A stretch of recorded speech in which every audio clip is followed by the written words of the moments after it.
your mic. Councilman O'Flaherty. Present. Councilman Castillo. Here.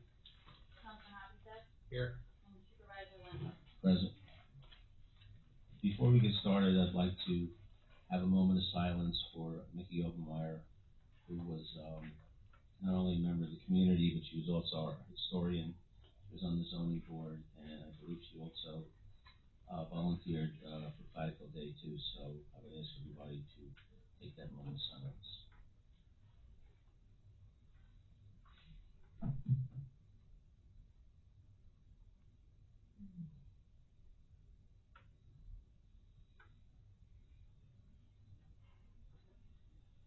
Okay, at this time, I would like to turn the meeting over to our chief, Mr. Lopez, and the swearing in of new officers. So with that, chief, you have the Good floor. evening, everybody. Before I address the town council, myself, Deputy Chief Smith, and my command staff, Sergeant Arreston, Sergeant Vasta, my PBA president, Officer Benjamin, Officer Leandro, and my detective Badner.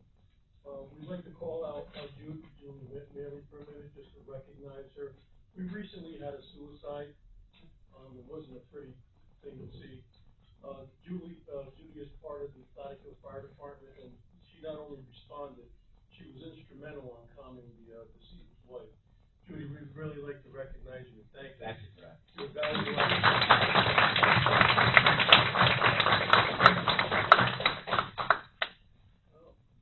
We've been doing this job between us for almost 100 years. I have 45, deputy chief has 40, so we've seen a lot. And although we haven't seen everything, we've seen a lot. And those things that we go to just don't get any easier.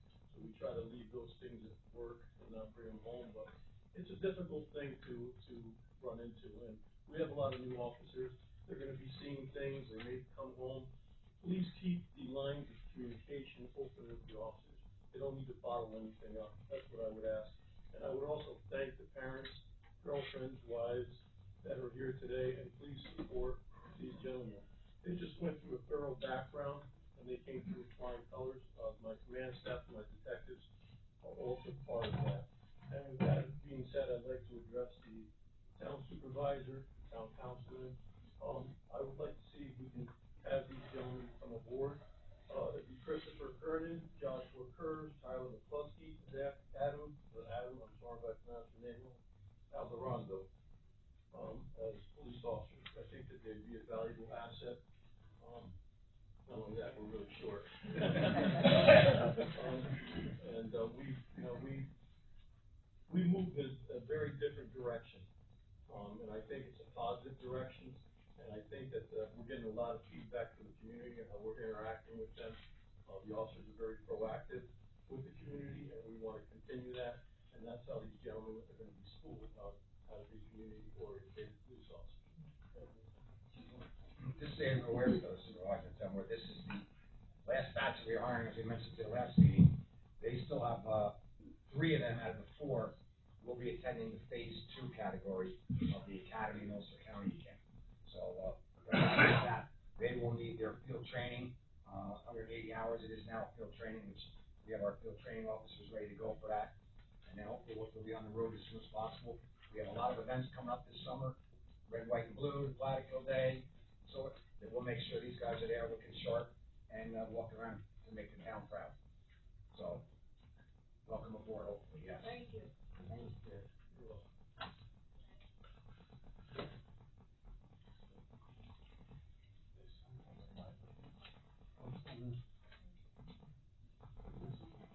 A lot of feedback. I have one at the end of the Yeah, we can stand up, gentlemen.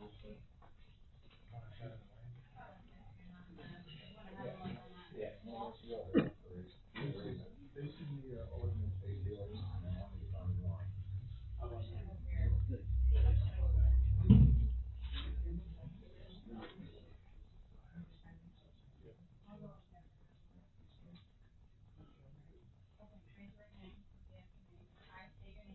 I, Do solemnly swear. do solemnly swear That I will support the Constitution of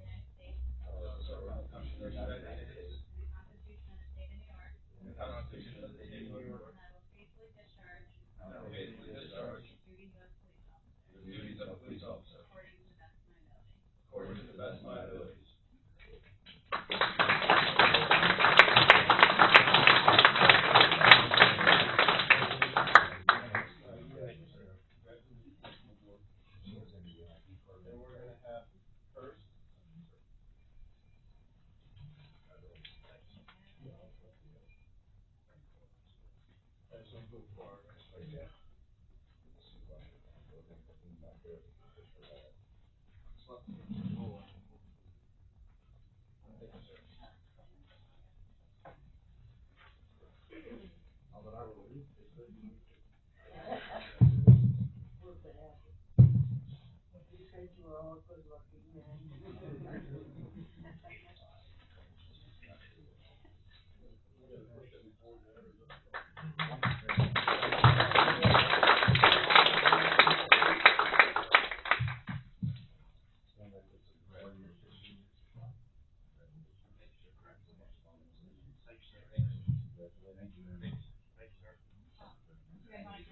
Yep. Yes, you will, sir. I'll give the floor to them.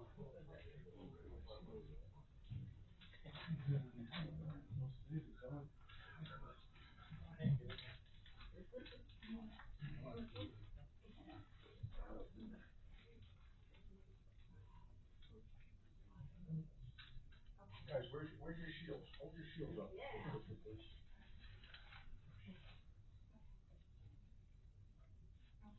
And then can I give the floor here on your own?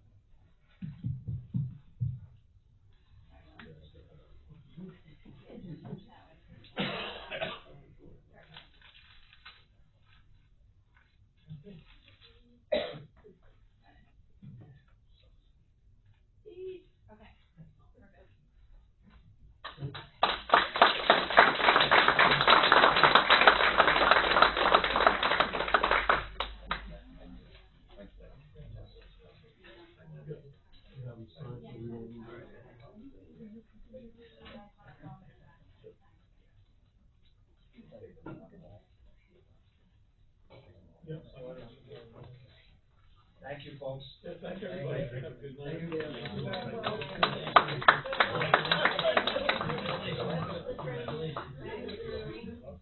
Anybody, before I leave, have any concerns that you wanna bring up to the attention of, please feel free. I have an open door policy at my office. I'm there Monday through Friday, usually like 10 to 5, 10 to 4. So please, if you have any questions, any concerns, do not hesitate to call or stop by. We will have coffee on the spot all the time.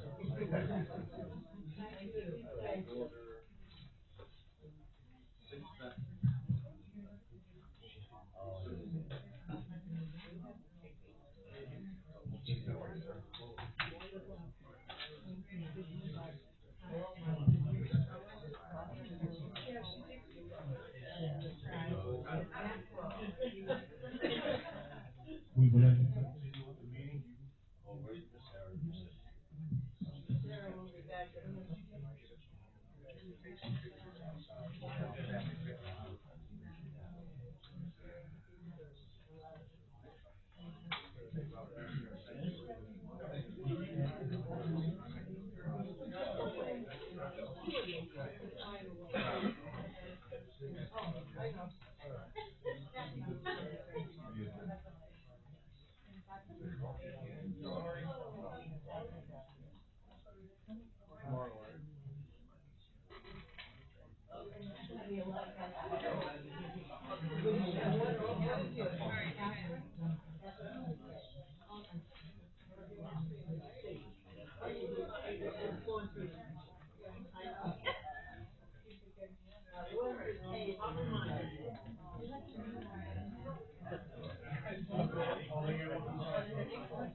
All right, at this time, we have, two public hearings.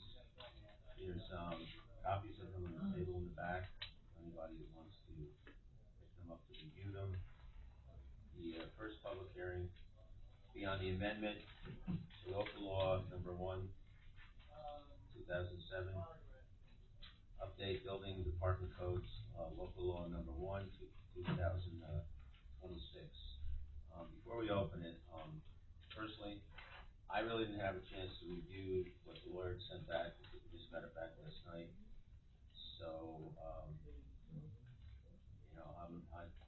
I'm not gonna really comment it now, but I will open the floor for, public comment and, the board can, so, I'll make the motion to open the, floor for public hearing.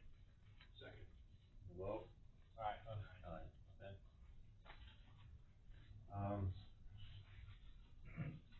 So, do I have to read all of this, or can I just reference?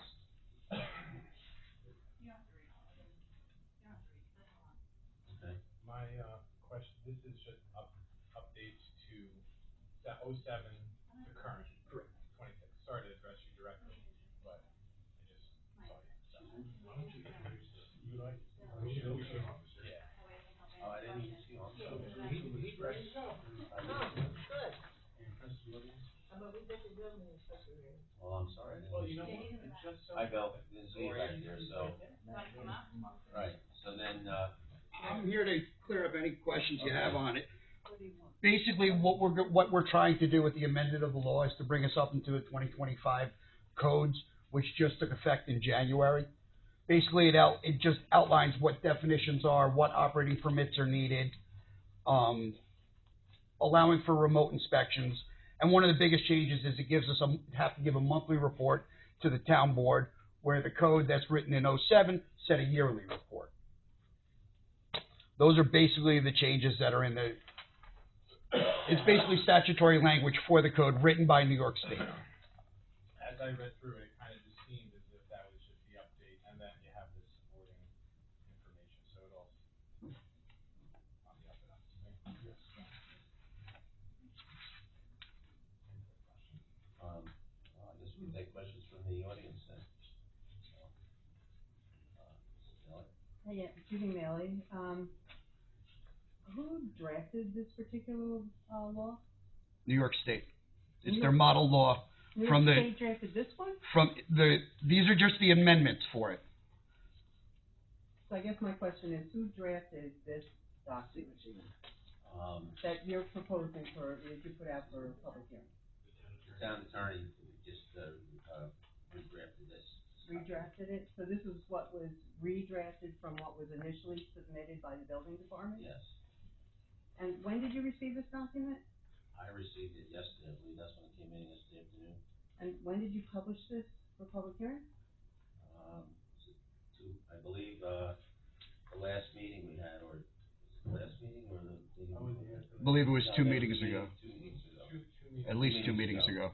So this document was only available pretty much today for the public to take a look at? Correct. Well, I'll start with page 1. I'm wondering, why are we, now defining assembly area? Because assembly areas now require an operating permit from New York State. And we have education in there?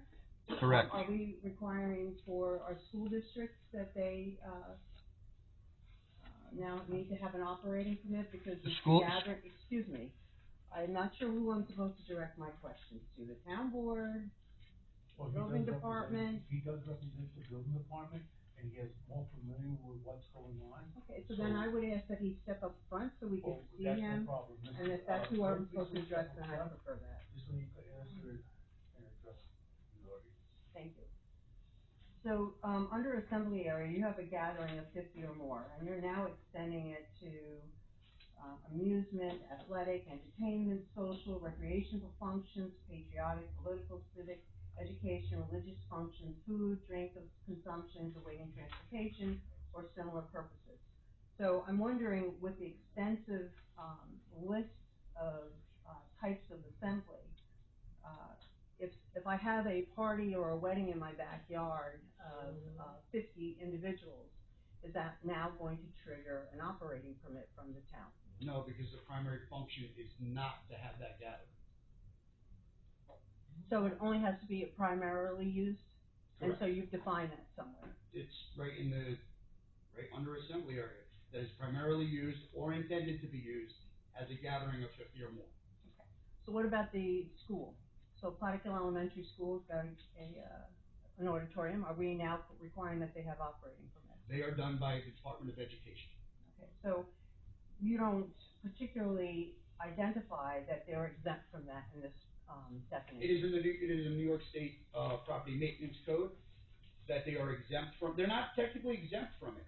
They have to actually submit their report to the building department. Okay, so my question is, are we requiring operating permits from the Plattekill Elementary? They get those through the Department of Education.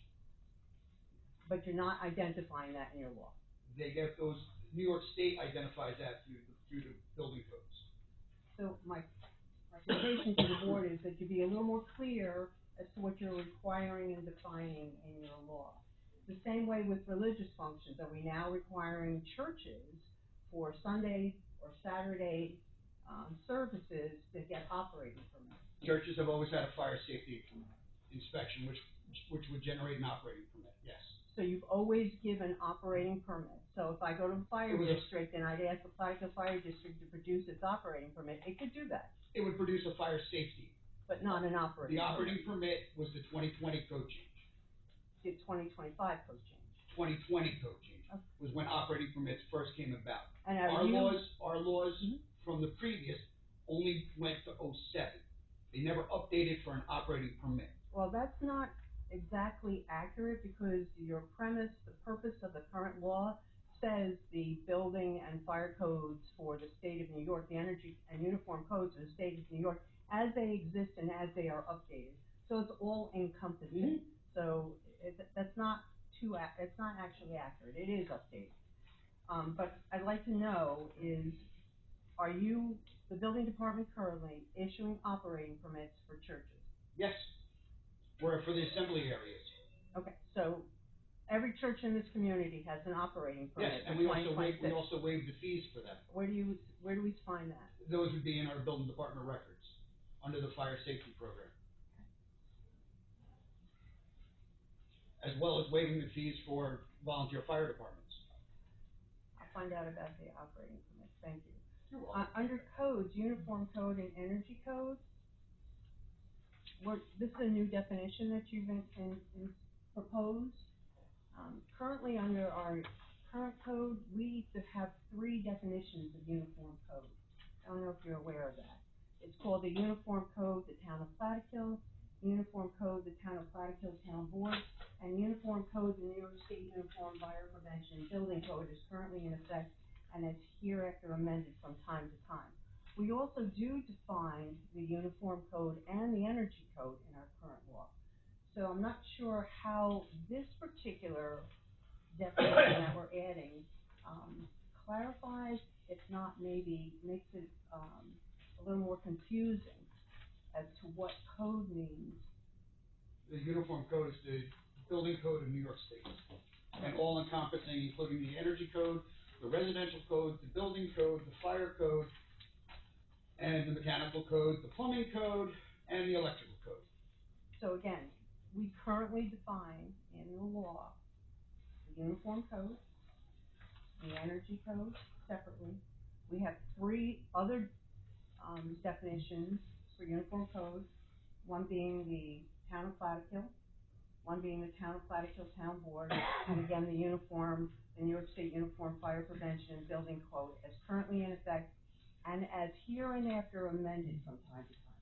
So we already have that language, so I'm not quite sure why we're proposing this new definition that says codes includes the uniform code and an energy code, when we already have separate definitions for them in the law. We're just adding another definition in there and making it a little more confusing. I recommend you clean up the code definition that you have now and not add another code, Well, a definition for that's code why in this the is not uniform. adding, it's amending the law to read this, the uniform code and energy code. No, you're adding a new definition, the uniform code and energy code, to what you already currently have defined in your law.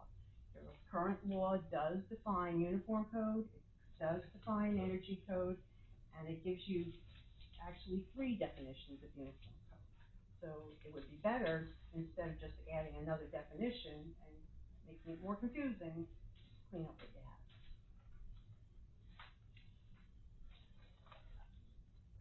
I was wondering why we're, defining hazardous production materials. Because New York State put that in the model code to define what a hazardous material is. Well, We didn't have anything for hazardous material. you do have stuff for hazardous materials, and this hazardous material goes to semiconductor manufacturing, and it's used in research laboratory or production process, so it doesn't really cover all the types of hazardous materials that you might have. Does the town have a proposal for a semiconductor manufacturing facility in the town? Not that I know of.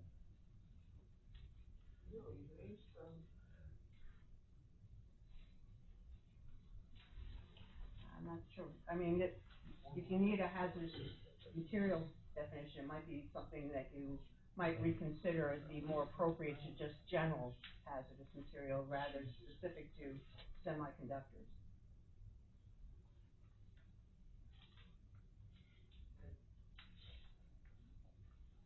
So aren't we just trying to update our, with the state code? Correct. Because they make the laws and we try to follow it like any other municipality? That is correct, sir. So I don't understand why Ms. Bailey wanted to dissect this when we have a code enforcer that is trained to try to do this and bring this up to state with the codes. It seems that you represent other people that are suing this town, and I believe that you should be listening to this, and because it's a conflict of interest with trying to break this down and destroy it. We are trying to go with 2026 with the state.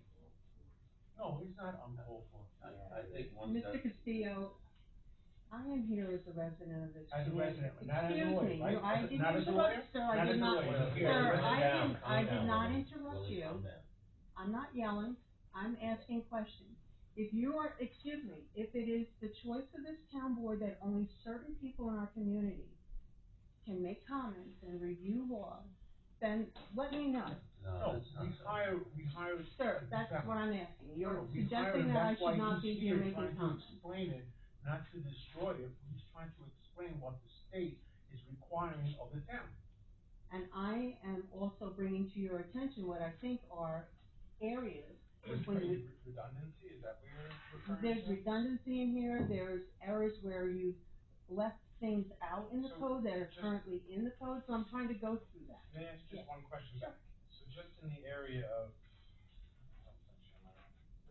building permits 32-4 subsection D, application of permit, where references in that same area, the uniform code and energy code, is that not the same reference to the uniform code and energy code that we're updating in 2026?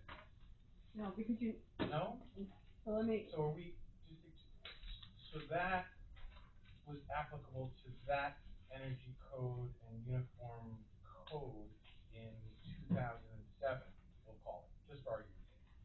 And now we're just saying, we're gonna update and amend to the new 2025, uniform code and energy code.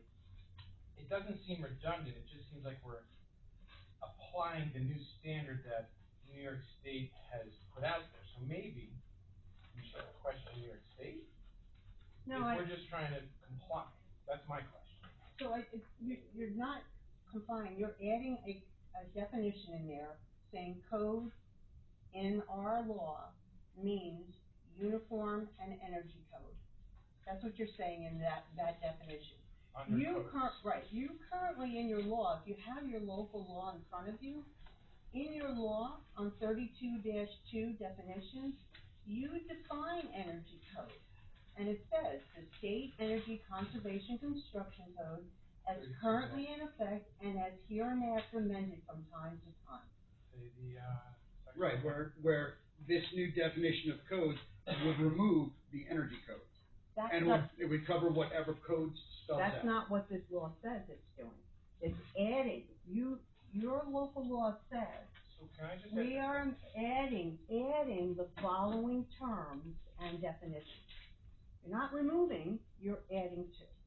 So what I'm just pointing out to you, that you already have in your code, a definition for uniform code, a definition for energy code. And now you're adding another definition on top of that. So would you says- suggest that we remove in language saying removing the 2007 Uniform Codes and Energy Code? Is that what your suggestion is? So just There's no remove it? 2007 Well, definition. whatever this is referencing, because this was somehow not referencing any specifics, nor was there any conflict to the reference of Uniform Code or Energy Code. So I'm wondering how, in what language, do I reference Uniform Code and or Energy Code to remove it, to clarify it, for Uniform Code and Energy Code 2025? Sorry, I'm blanking. No, go right ahead. That's all if we can remedy that, You Is the law already- good? You don't need to remedy it. Your code already takes into account what happened back when it was first adopted in the so you're nineties. saying it's a moving mosaic of it always perpetuates the adaptation of the Uniform Energy and the Uniform Code and Energy Code? That's Always correct, references that. because of the language that So says, the only thing I would say to that is we would have to reference that to the town attorney. If that is something that we're debating, we gotta table that just for that, I guess, right? But, I mean, you're, I don't know how to answer that question. There's no way, because we already opened it, we could just, we could take that suggestion in hand. And then amend, And then send it back to the lawyer to see what his recommendation is. That's what we go by. cause what I'm curious is that the building code in 2007, right? Yeah. That was not the first time we did this. No. Okay. So then,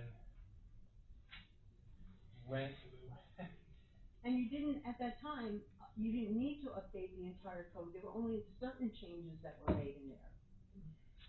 I know, but you're saying it's a perpetual adaptation of what's out there by New York State. Correct. And we're only just referring to it, and you're saying we're adding to the, yep. So let me just one example. So when you come into Seaville, and I think you had it the other day with an engineer who used the wrong code. Mhm. And he didn't use the 2025 code. Well, you haven't adopted this law, but still has to enforce the 2025 code because it's part of New York State under its Uniform Fire and Prevention Code. So it is a perpetual law. It says in your own law, Right. as it was adopted and as it is repeatedly amended.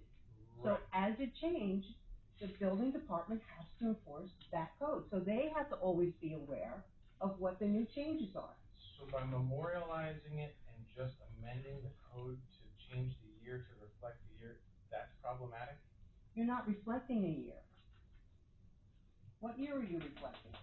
I don't know, it just seems like a reference to 2026 is the year we're amending the building code 2020, yeah. That's what it seems like we're doing here, if I'm being candid. But there's nothing in the law that says, hey, I'm updating the codes from 2007 to 2025. And actually, I would note that, you have a definition of PMCNYS, and you identify it as the 2020 Property Maintenance Code. It actually is the 2025 Property Maintenance Code, not 2020. I would just refer that to the building. I would defer that because this paper was actually written in 2025. It was Before before the code code changes. changed.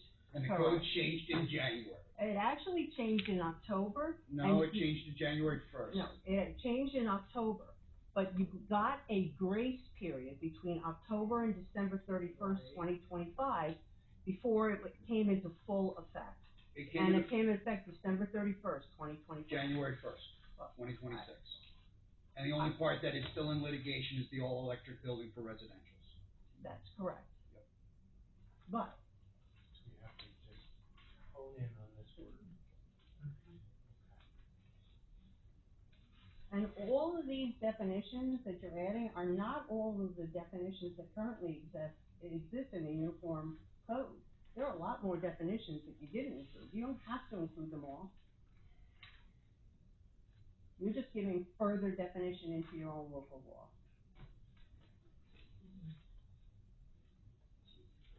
The mobile food preparation vehicles, That says amendment, right? Okay.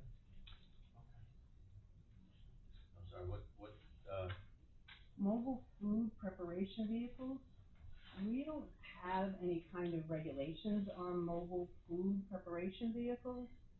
And later on in the code, you go on to refer to those. We do have, itinerant vendors, and I think that's what you're doing now. You're giving out permits to people who have food trucks or whatever out on the road through the town board. So, I issue an operating permit after an inspection. but if you don't have a mobile food preparation vehicle, That's your food trucks. then you should have that consistent throughout your code.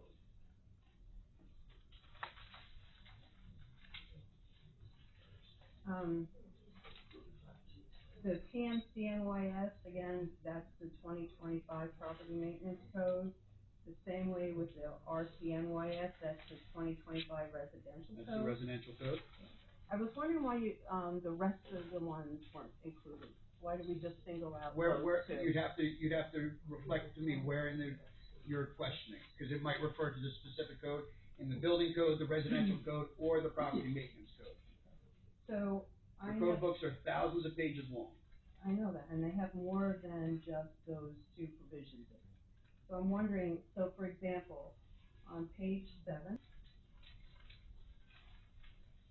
in number 3,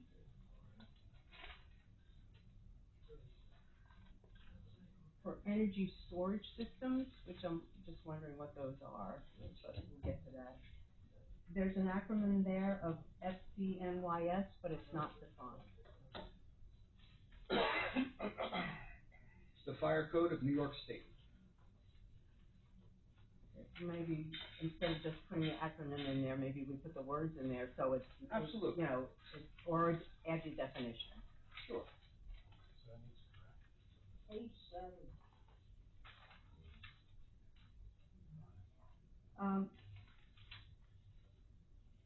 With us. I'm just researching.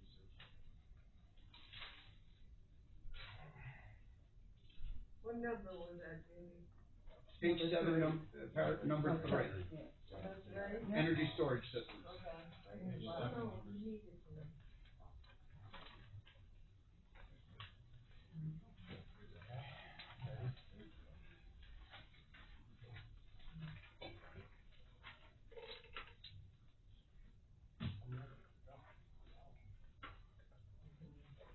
you have any more questions? Just a little bit more on the mobile food preparation vehicles. On page 7, section 8A2 SII. It refers to, 13. yes. It refers to the permitting requirements for mobile food preparation vehicles. Where are those permitting requirements? The permitting requirements would be when they apply for an operating permit under the fire safety program. It allows us to give an operating permit to the food truck.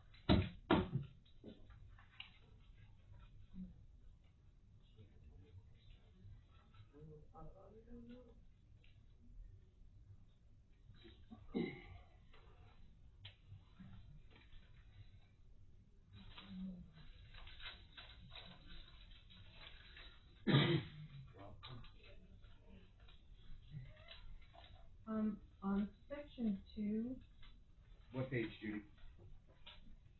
page 2, Back to page 2. Page 2. Section 2 exemptions. so I noticed that, some of these are repeats of what we currently have in the code, so,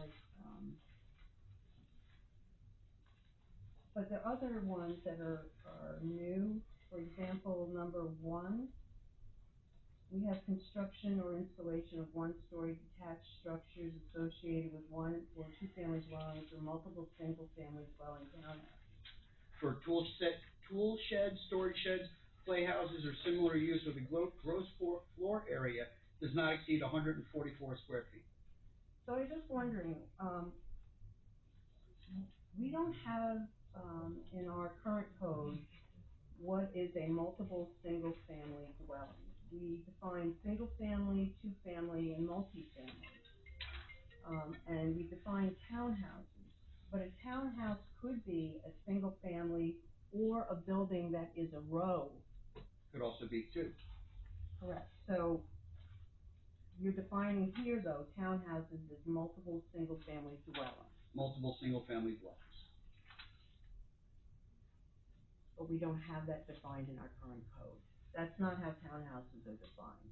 So I'm just recommending that we, Townhouses are defined as a group of houses possibly 2 or more stories tall, referencing single families in each dwelling.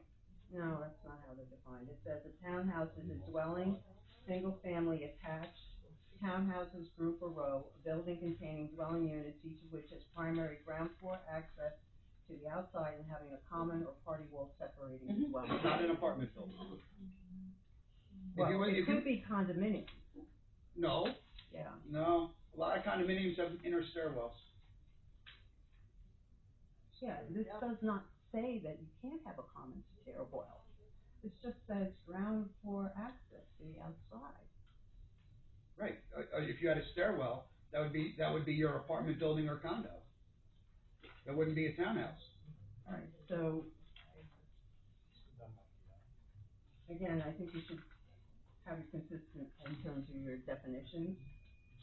And I note that number 12 Which page, Judy? on page,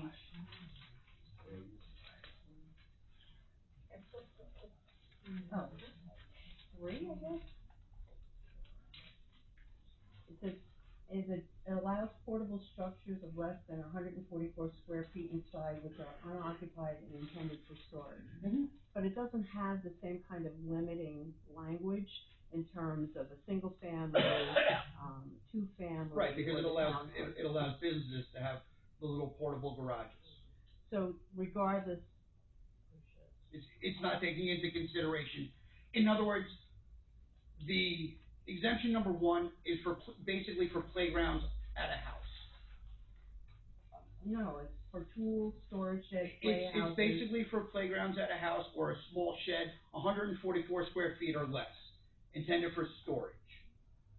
Well, the playground is number 2, installation of swings and other playground equipment, but. Well, so no, what it's I'm- number 1 because storage sheds, playhouses, or Playhouse. similar use.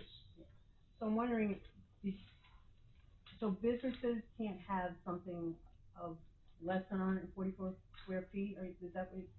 But they No, can no, do the something exemption is they don't portable? need a building code. They don't need a building permit.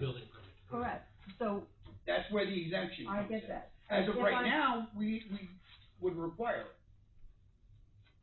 No, because right now you have portable structures of less than 144 square feet in size, which are unoccupied and intended for storage. I'm wondering. Is that in our new code or the old code? That's in your current code. So I'm just wondering did you want to also put the same restrictions for the portable as you did on the other ones for 144 square feet? So you restricted the 144 square feet for townhouses, single, We're not restricting, this is what is exempted from a building permit. correct, you exempted those. This for portable is exempt for anybody, regardless Correct. of the type of housing they're in. Correct. So why are we distinguishing between the two? Why isn't it more Because consistent? unfortunately for me, that's what New York State wrote in the model code. No, New York State did not write this. I have the model code in the back.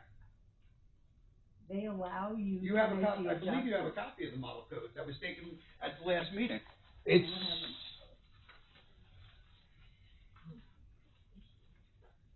It's right here. That is their New York State model code that they gave with just the town change and the names of Platical change. That is their model code that you could print off of the Department of State's website.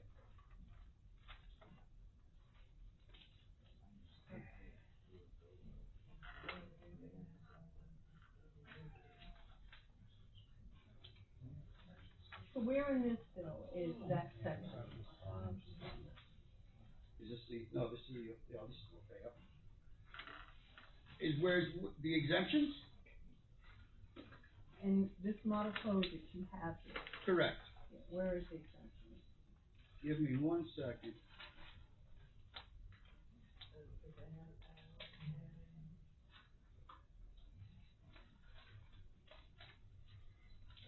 This is a smaller version. And you didn't adopt all of it. Yeah.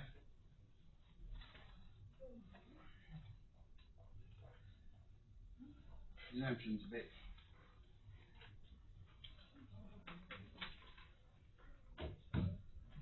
Well, in this one, it does not include number 12. That is what I had submitted with the original model law from New York State. Okay, but if this is the model law from New York State, you've included, other exemptions in here that are not included. I did not include this. This was written by the lawyer on what I had submitted. You have what I had submitted. Ms. Mayor, what are you said number 12, portable structures is not included in the new one? Is that what you said? Not in this one, he just said, that he said came from the state. What about the one that we're? That exists in our current code. He's saying. Oh, this- you're referring to the current code or the amended code? You said that this was the update from the state for the codes, right? From the state of New York. This is what you folks gave We me. have three, but this one. Right. That is the model code that can get printed off the state's website. So it's clear that we've made modifications to the model code, and we can make modifications to the model code, or else you wouldn't have all this stuff. Correct, we can only make the code stronger, not weaker. Okay, so my question is, on number 1, you limit the 144 square feet to those types of homes, but in number 12, you don't have that same limitation. Is that an intentional thing, or? Ms. Malley, I apologize, but I'm not following what you mean by that, I don't limit. So number 1, you have a waiver here, right? An exemption for a building permit, correct. For 1-story detached family homes, 2-family dwellings, or multiple single-family dwellings, whatever those are, not to exceed 144 square feet for a tool, storage shed, playhouse, or similar use, Correct. right? With a gross square for Not less than. not less than, or less than 144. 144 square feet, correct. Okay. Where number 12, Yeah. you have portable structures of less than 144 square feet, do not have to get a building permit, which are unoccupied and intended for storage. There is no such limitation in terms of anybody doesn't have to get the building permit.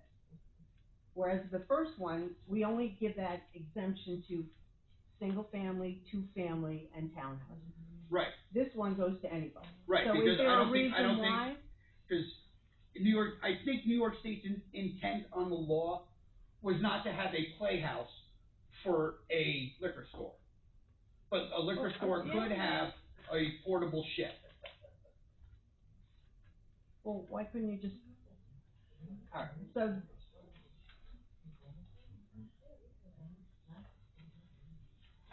so anybody can come in and get a portable structure regardless, as long as it's under 144 square feet. Correct. But Without if a it's building not a permit. portable structure, you don't have to get a building permit under 144 square feet, only if it's a single-family home, a 2-family home, or a townhouse. No. A portable structure intended for storage can be given to anybody under 144 square foot. That's what I said. Correct. But anything under 144 square feet that is not portable, A business would require a building permit. or multiple families. Multiple families is covered under number 1, if I'm not mistaken. It's not. 1 or 2 family dwellings or multiple single family dwellings. They Single wouldn't family. allow, let's say, an apartment complex. Correct, so Correct. that's a multiple dwelling, 3 or more.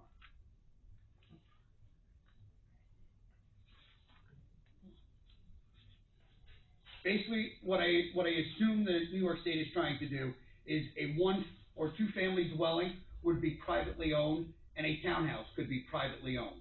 A condo, yes, could be privately owned, but it's mostly an association who holds the grounds. So, and the same would happen with the townhouse, facility, or, you know. A townhouse can be could be- privately purchased, Correct, and they also could own and the common they ground. would have a backyard.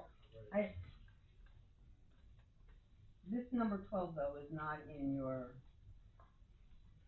law, draft local law that came from the state and proposed.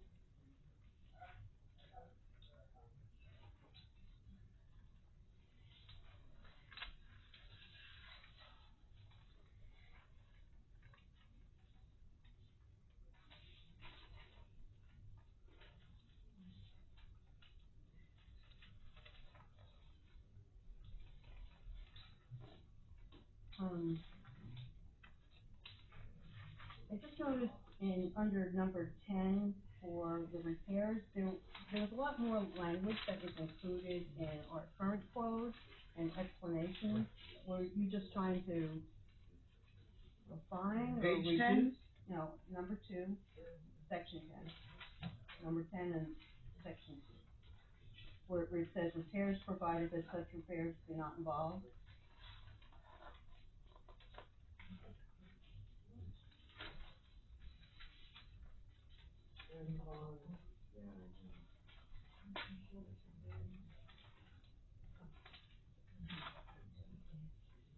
Okay, I know our repairs current- provided, Yeah, our current code, the language is a lot more extensive and explanation. This is pared down a lot, was there a reason for paring it down? Just for example, we have the removal or cutting away of a load-bearing wall, partition or portion thereof, or any structural beam or load-bearing, component. right, and that was changed to, or we're proposing to change it to any part of the structural system. So you're just kind of summarizing instead of giving the greater language. And where it says the required means of egress, are you requiring, so if somebody, for example, has to put in a door and replace a door, is that now gonna require any type of building permit, or? Again, that would be if it is required means of egress. A house, single family, would not require a means of egress depending on where the door is. A business, if it is a fire door, entrance door, restricting the amount of people that can get in there, yes, that is a required means of egress. As a fire exit, as a front entrance, So a house doesn't require means of egress? it requires the front door. I'm wondering, where it says required means of egress, you're not requiring somebody who has a home to come in, if they want to repair their front door or replace their front door, that they have to get a building The only permit. time that would require a building permit would be if they're changing the size of the door. That would be under any structure, structural related, because you're changing how the wall carries a load. You're allowed to have window replacements of the same size and door replacements of the same size without a building permit. Yeah, so you know, the language that we currently have kind of talks to that, so maybe you want to consider just refining, so it's a little more defined that the required means of egress has that, what you're talking about, if you're just not changing the size of the door or the placement of the door, you're not required to get the. Well, that's why the portion of it, number 1, would cover that. That's why it was slimmed down to just be, no structural members. Is the.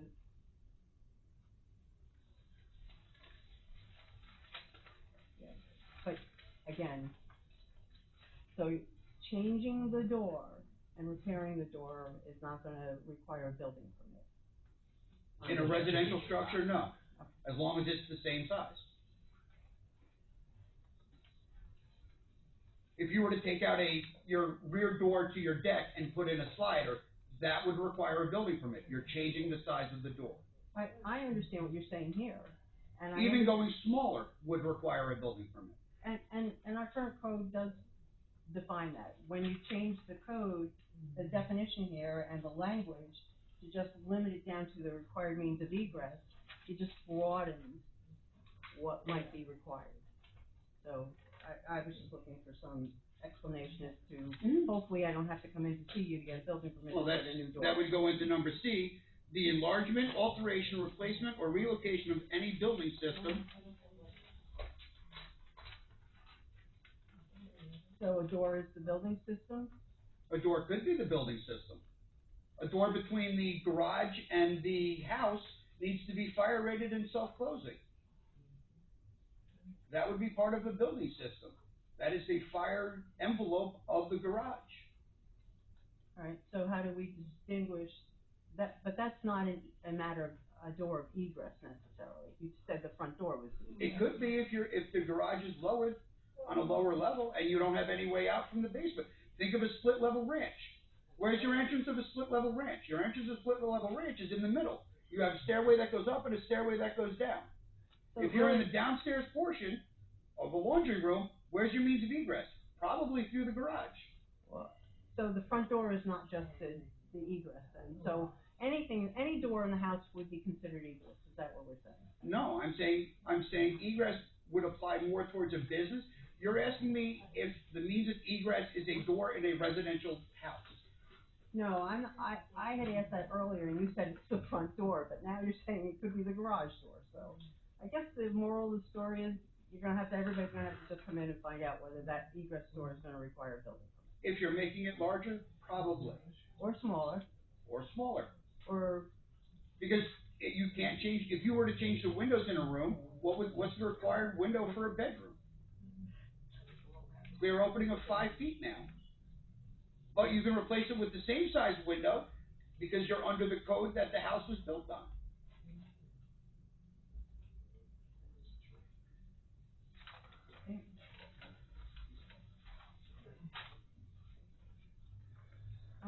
for section 3, this is page 3.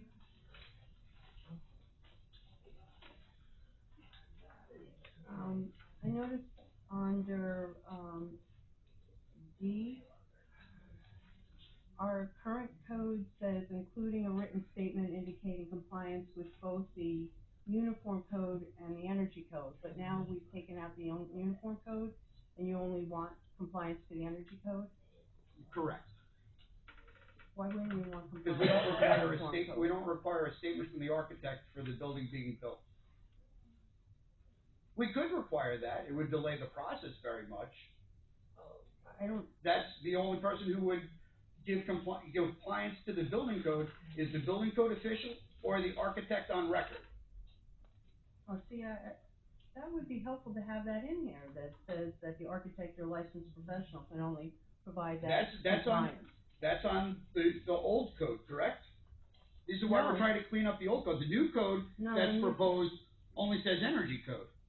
No, the old code has uniform code and energy code. It doesn't say that it needs an Right. architect or an engineer. There's only two people who could give it, an engineer, architect, or the building code official.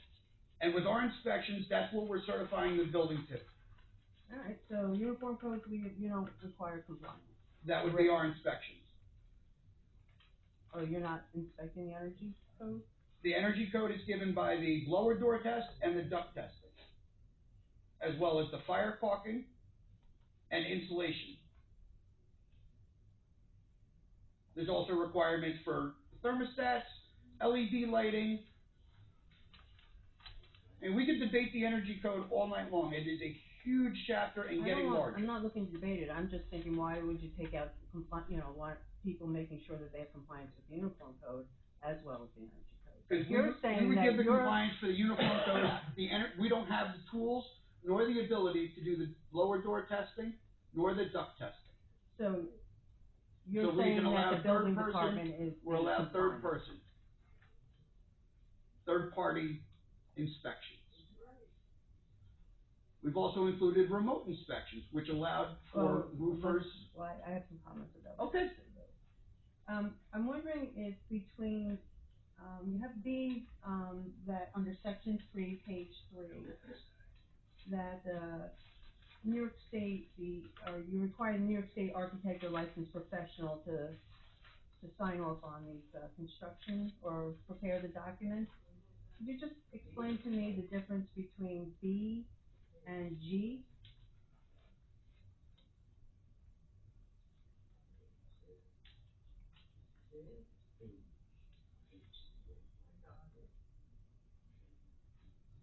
Are prepared by New York State registered architect or licensed professional. G, I believe, is saying that it just has to be signed by, and sealed by the architect or the design professional. G or G does? Mm-hmm. And that, isn't that better than B?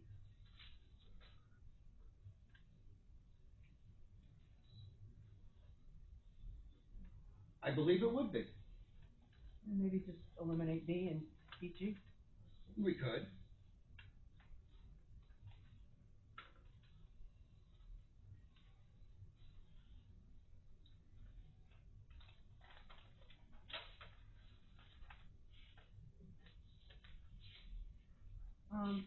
Under, remote inspections, page 4, number C.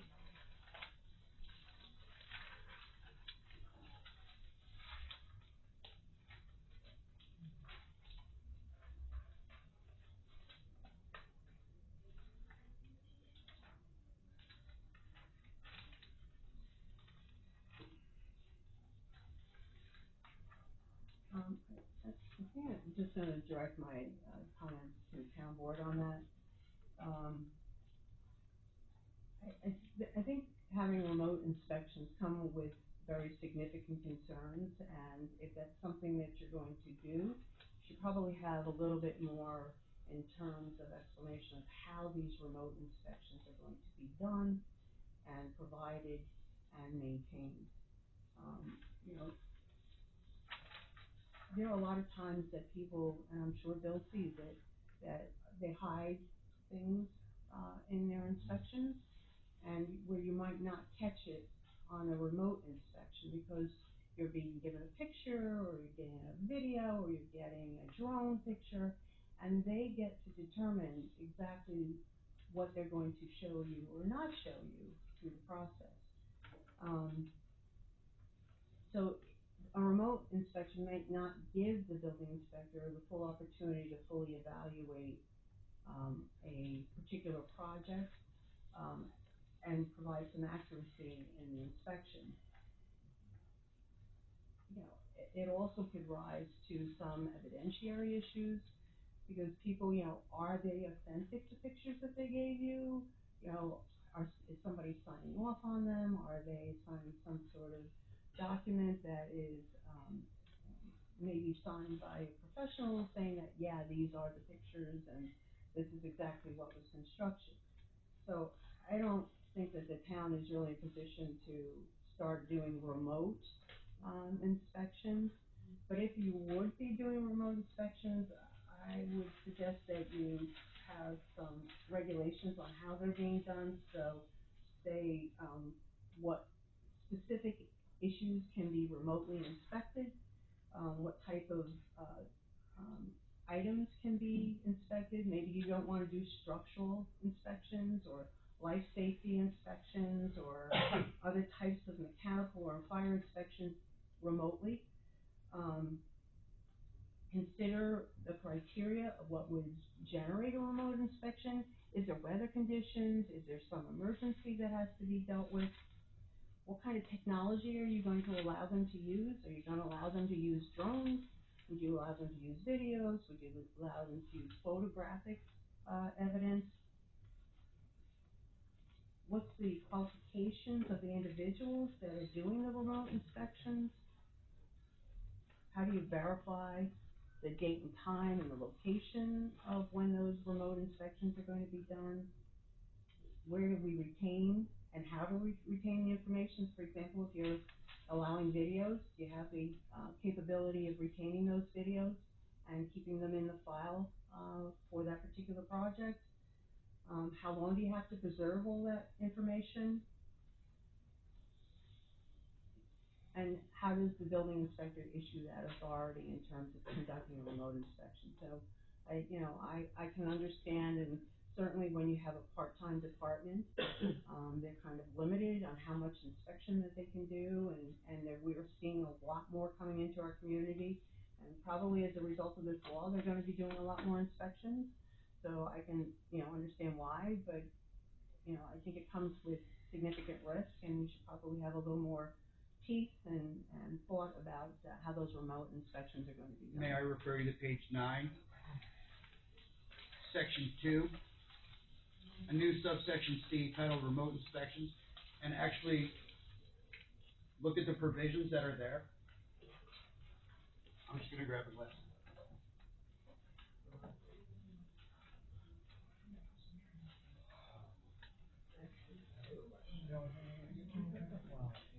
Again, although he has referenced section 9, that is not extensive information and doesn't identify all the things that you should be concerned about when you're doing remote inspections. And if you're going to have something like that, and you're gonna refer to the regulations, you probably have it very clearly spelled out, so that people that are doing these remote inspections, the construction people, the owners of the property, the architect or their engineers, so whoever they're hiring to do that, understand exactly what it is that the town requires in order to prove the remote inspection. It's better to have more in here than less, and then wind up in a battle about whether that picture or that video accurately depicts what's supposed to be done on the site. Bill, just a quick question concerning the remote. Would it be more, I don't believe like a framing inspection or a footing, because then somebody would have to be there with a tape measure showing you the Correct. measurements. But if someone was doing a new roof, and you could see pictures of, Ice and water shield, and yes, so they don't hold up the roofer to continue going. That would allow us to accept a remote inspection, which are the pictures of the ice and water shield, to continue the roofer, instead of waiting for us, that could be 24 to 48 hours before we get out for an inspection. or more. And I agree with you, Bill. I'm only saying that you should have some parameters, specific parameters, so that people understand and the building department understand, and it identifies what you're going to accept as a remote inspection, and how we're going to maintain it, and how does it have to be certified maybe from somebody. Maybe you want the engineer to certify that ice, whatever ice material is exactly what it says it's supposed to be, and somebody didn't paint it or mark it to look like that. And not saying that there are people in our community that might do that, but there are people that might do it, So as somebody that's going through remote inspections for ice and water in the town of Newburgh, what they require us to do is we still call to schedule an inspection. And if they have an inspector that day, you get an inspector. If they're busy, you have they agree to a remote inspection. We have to send 5 pictures, one from each corner of the house and one from the front of the house. So you can see the address, they can look it up on Google Maps, and they can confirm it's the exact house. And you cannot proceed until you get a confirmation email back from whoever in the town you email it to. And there's nothing wrong with trying to identify clearly what's gonna be required of these individuals in order to get those remote inspections. Maybe photographs is allowable, and maybe video might be allowable for you, whatever. It would depend on the inspection. Correct, Which yeah. is why, like, Newburgh still requires you to call and tell them what inspection you're looking for. If they have a free inspector that day, you're gonna get an inspector whether you want it or not. Well, but again, right now, you're dealing with a part-time department, and there's a lot of stuff coming in, and things need to be done, I get it, but I think you need to do it to make sure that it's done correctly, and you don't get yourself in more trouble and jam yourself up, especially these days.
section C, section 6, section C.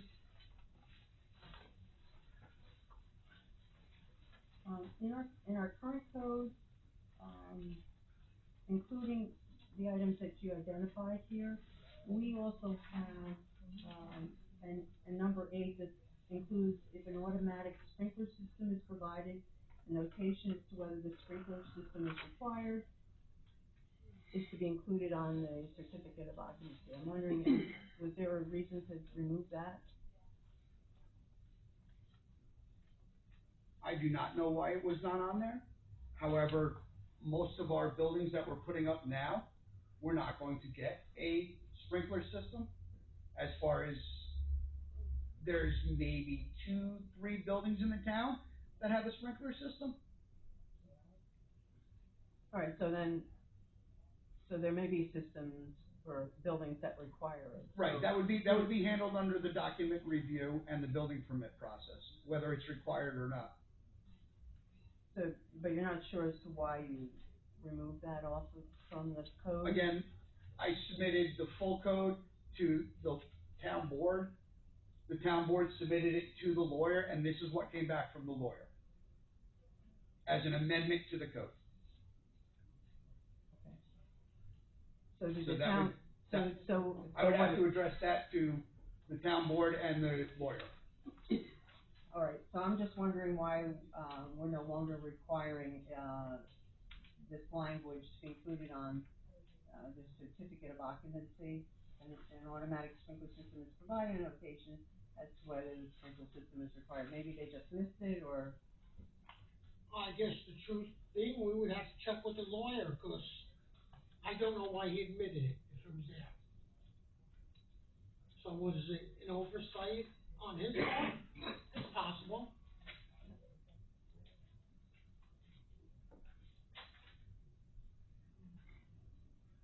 I would say that number 8 got changed from an automatic sprinkler system to any special condition imposed. That's what I was just thinking. no, I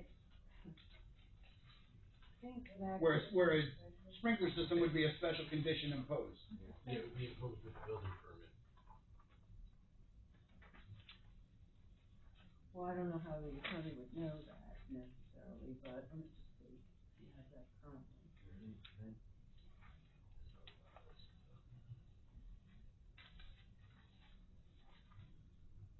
No, your number, that any special conditions imposed in connection with the issuance of the building permit, that's actually number 9 under your current code. Right, I'm sure they So combined 8 and 9.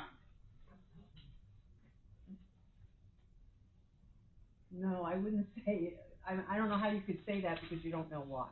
So I would suggest you find out, maybe it's just an error that they missed it. Because you currently have number 9 and number 10 there. The signature of the code enforcement officer issuing the certificate of occupancy.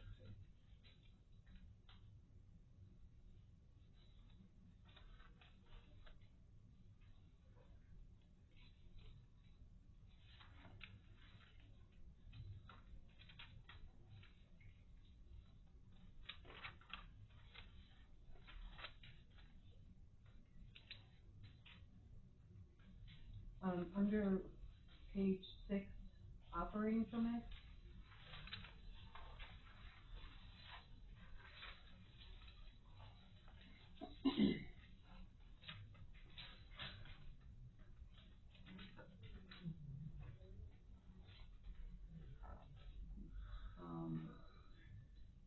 Section 8, IA2. Included in here are a number of chapters. The fire code for New York State. 1A2. Not IA2. That's Oh, Roman is that a numeral one? 1A2. Page 6. Mm-hmm. That's Roman numeral 1 A2. A2.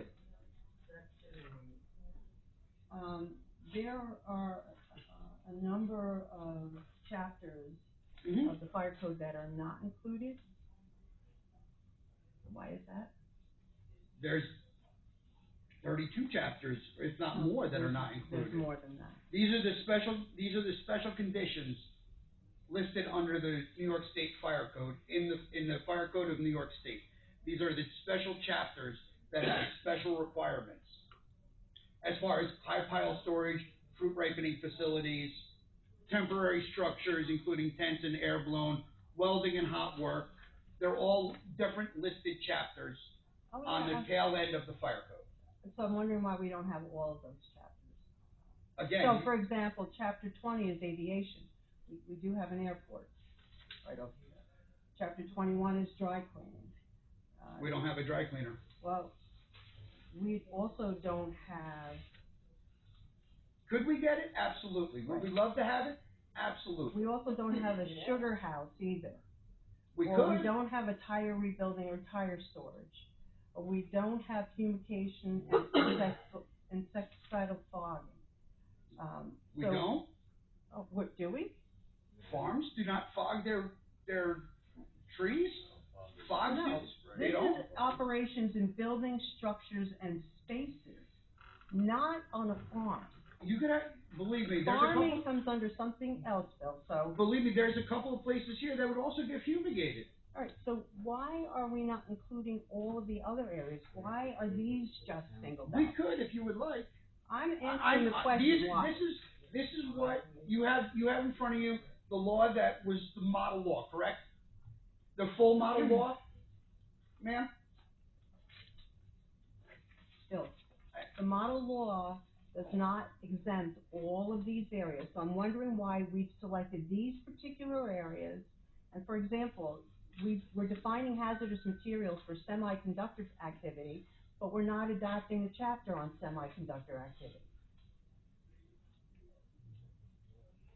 Ma'am? Hold on. Is the law that you're referencing there that code usurps our building code, right? We're going off of that as our building code Bible, right? What was first originally submitted was the model code that New York State Department of State suggested to adopt. Got it. What I did was take that law, Mm-hmm. where it said town, city, and village, Mhm. changed to town, and Plattekill Town Board, where it required, Mm-hmm. submitted it to the town board Mm-hmm. Yep, for amendment of our local chapter that we already have. got it. Makes sense. So I'm asking, why aren't we including, you singled out, Some of the Highlighting chapters. specific amendments, so I'm following you, go yeah, ahead. so there, for the fire code, it's from chapter 20 to, 43. Okay. And then there's a hazardous materials section that starts at 50 and goes from there, all right? Yeah. I'm wondering why, out of all those chapters, we only selected these. Okay, so I'm only inferring or maybe implying that these specific chapters somehow, the wording needed to be corrected, or the other ones were, okay, accepted? No, these are not currently listed in your code. Chapter 50 is listed. Chapter 50 is in manufacturing, storing, or handling, that's number 1. In your current code? No, in the amendment. No, in your current code, we don't list these chapters. The current code that we have now Correct. barely covers an operating permit. That was back in, Bill, I'm asking, so you're expanding it to include all the to chapters. include these, correct. Why these chapters and not all of the chapters? Are we saying we're not going to enforce the chapters for operating permits, so we don't require for aviation to have operating permits? But we are going to require a combustible dust-producing operation to have an operating permit. That would be a large hazard. Yes, they would require an operating permit. And so can aviation. That's a hazard. So we're not requiring them to do. I would have to look in the chapter of the fire safety code to see if it does require an operating permit. Well, you got all of these out of the fire safety code. I did not get these. This is what New York State put in their model code. The model code is just that, a model code. You've selected some of these things to include from the fire code from New York State. Let us look at the original code that was submitted. compare that to the amendments that were brought in by the lawyer.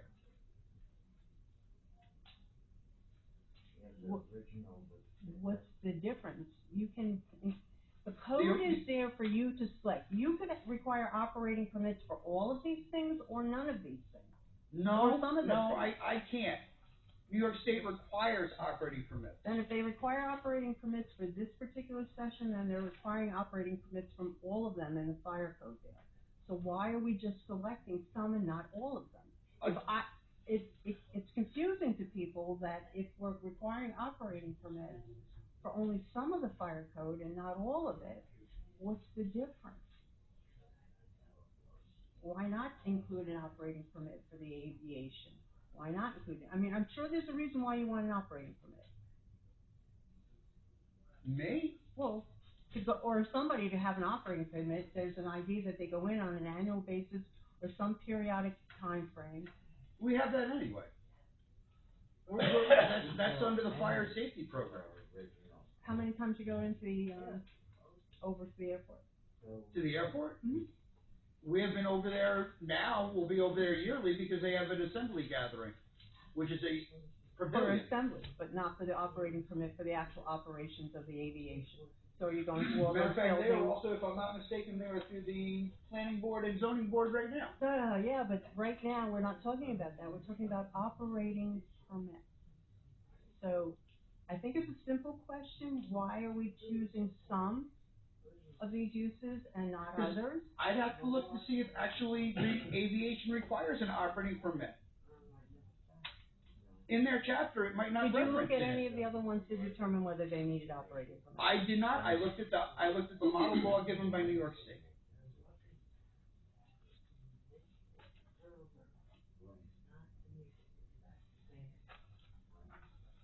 There are a number of areas in the fire codes that do pertain to other types of businesses in the community, like lumber yards. If you're gonna define hazardous materials for semiconductors, maybe you wanna consider putting that into the code or not. And there's other things, like the fire code includes marinas. Well, we don't have any marinas, so you could see reason why not to include them for operating permits. But other things you do. So I think just in consistency, if you're gonna adopt operating permits, you should understand why you're adopting them for certain things and not others.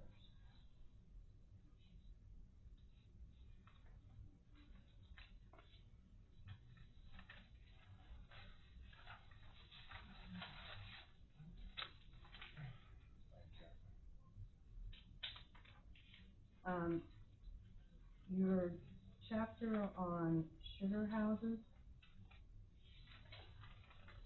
on page 7, chapter 40, sugar house alternative activities. Mm-hmm. It's now chapter 42. Excuse me, 42. Again, these were the 2020 codes, because this was submitted in 2025.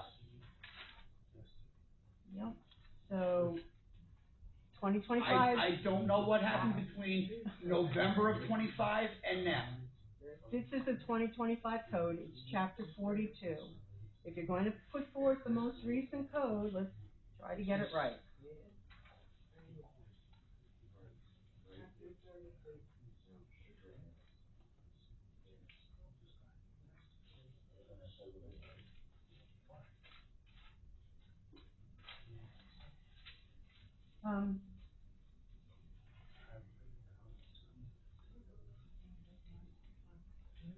So, on page 7, section 319.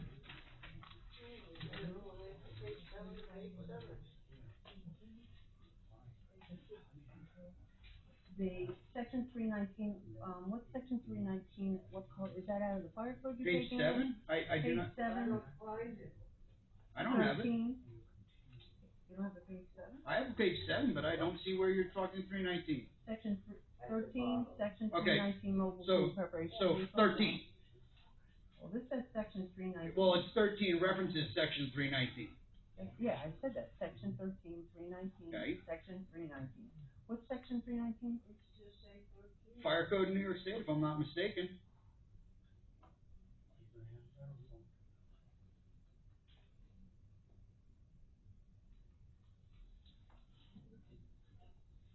Excuse me. May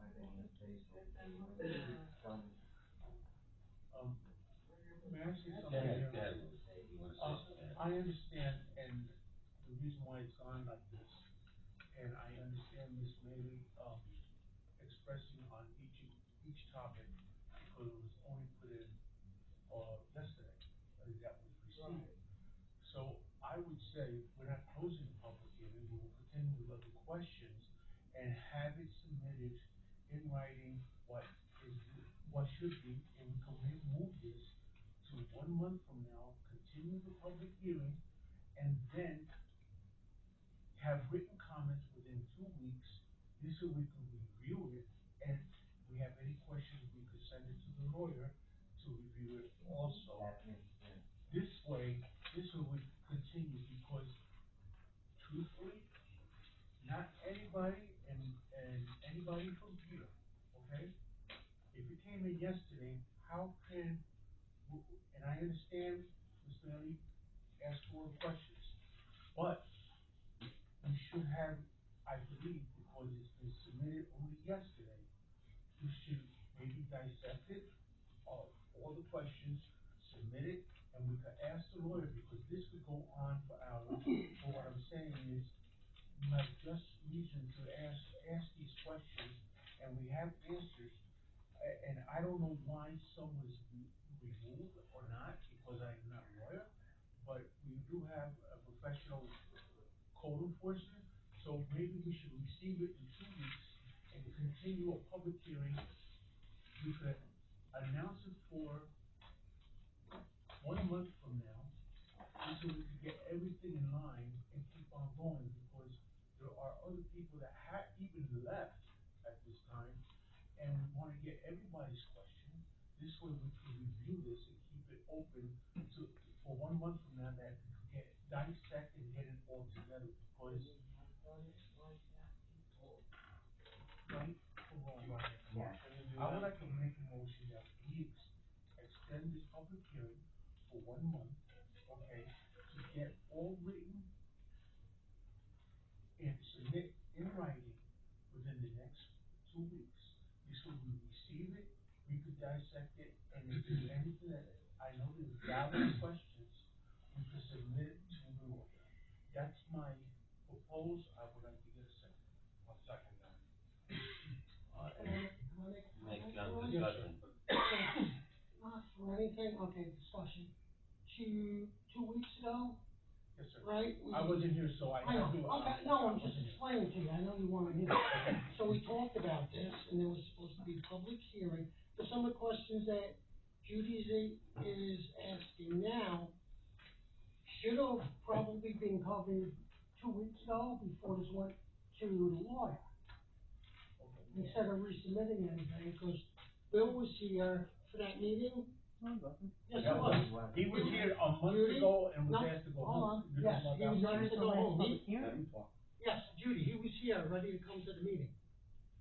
And then plans changed and he was asked to go home. But he was sitting in his office ready to go. Well, I mean, but he wasn't here at the public hearing to answer, because we were Because ready he to go wasn't then, invited Right. here, and you and he was decided told not to go home.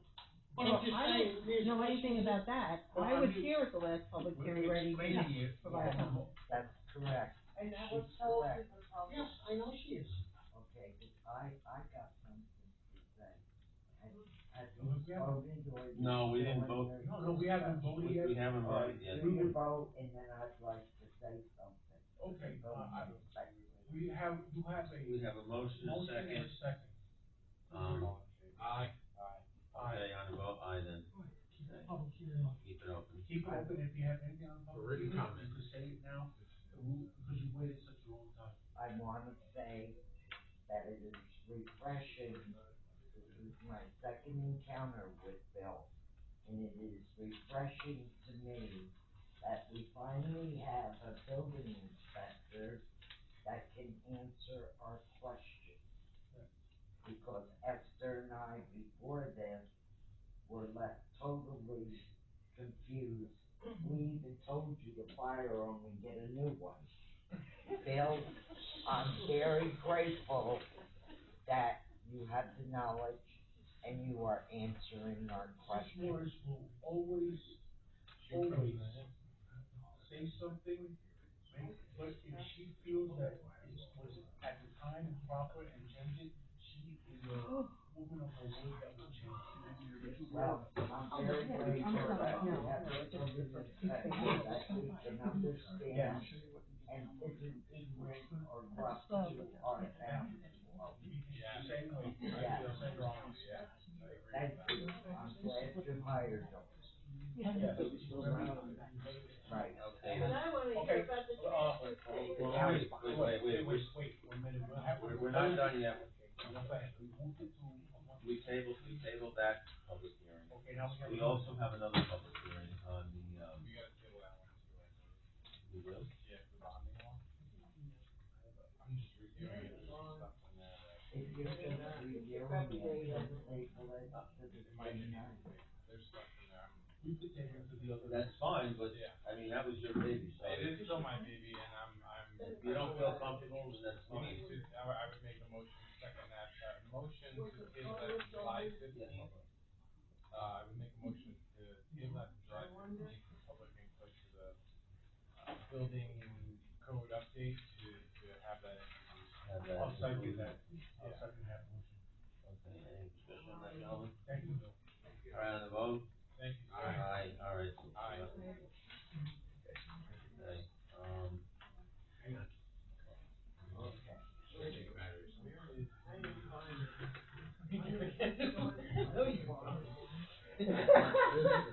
No, I started it too, but I'm on that.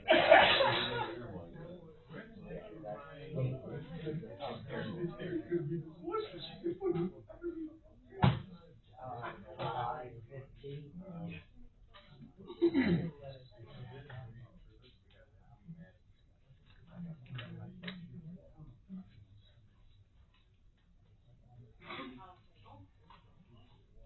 Yeah, no. That was great, you did a great job. Okay, thank you. Thank you. Okay.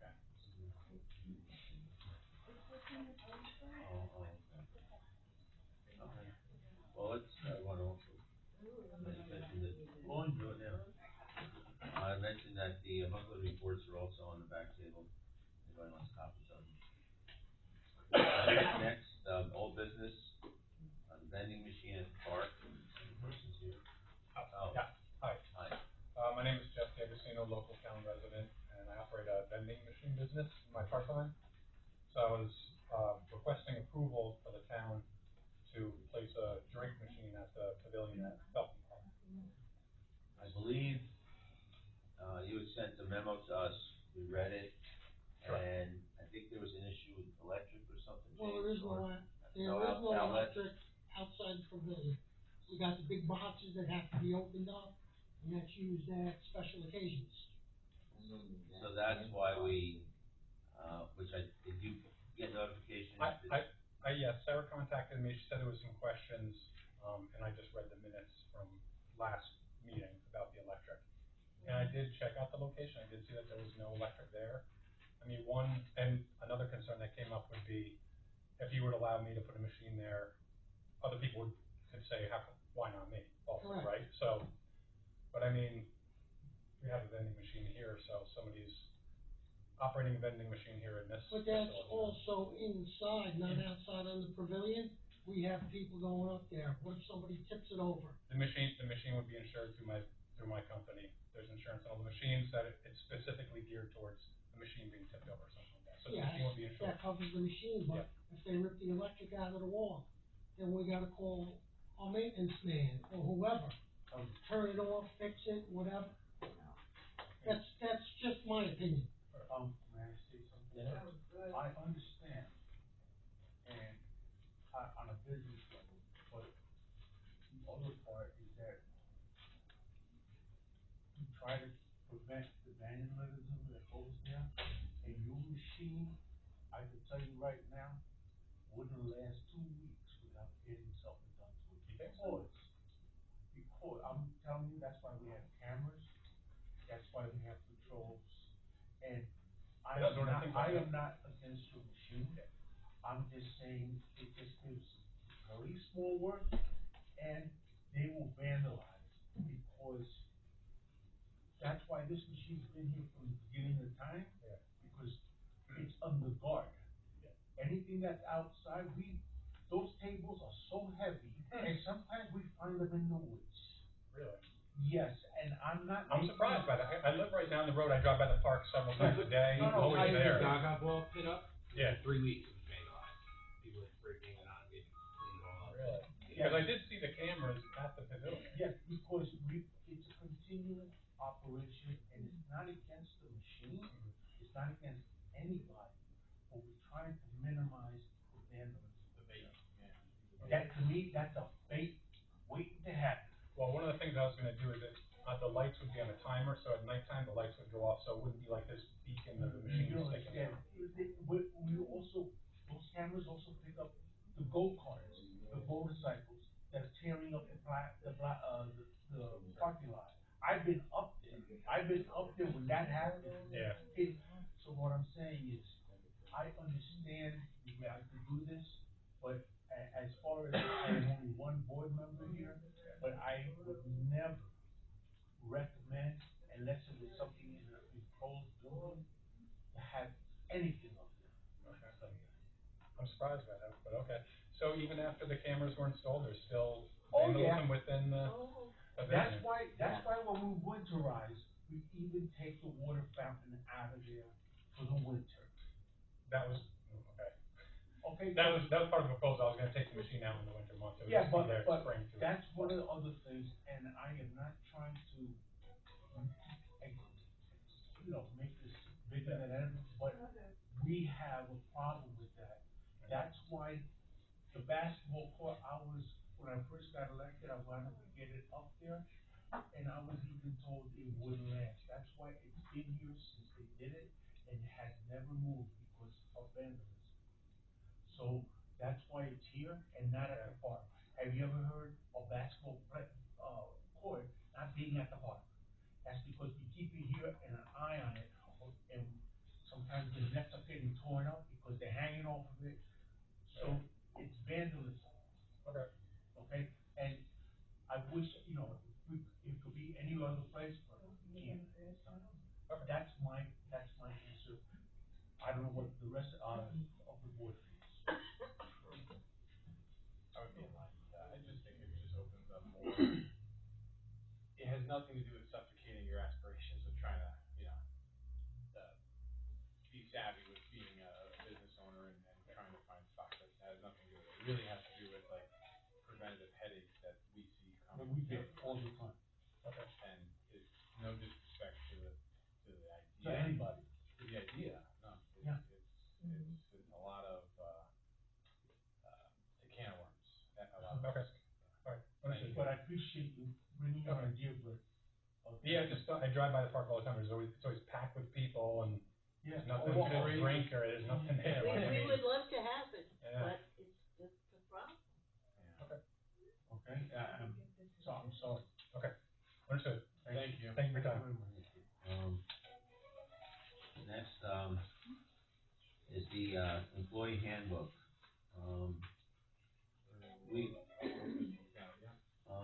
We've been talking, initially, I believe, two councilmen, that was going to be their project, but at this point, we feel it's something that we need professionals to do, and Steve and I have been talking about it, and, we feel that we need, somebody who's professional to put this book together. So we're getting prices now from a couple of different attorneys and see, not only their experience, but what the best price will be. And So are we gonna say we'll put out an RFP for the handbook?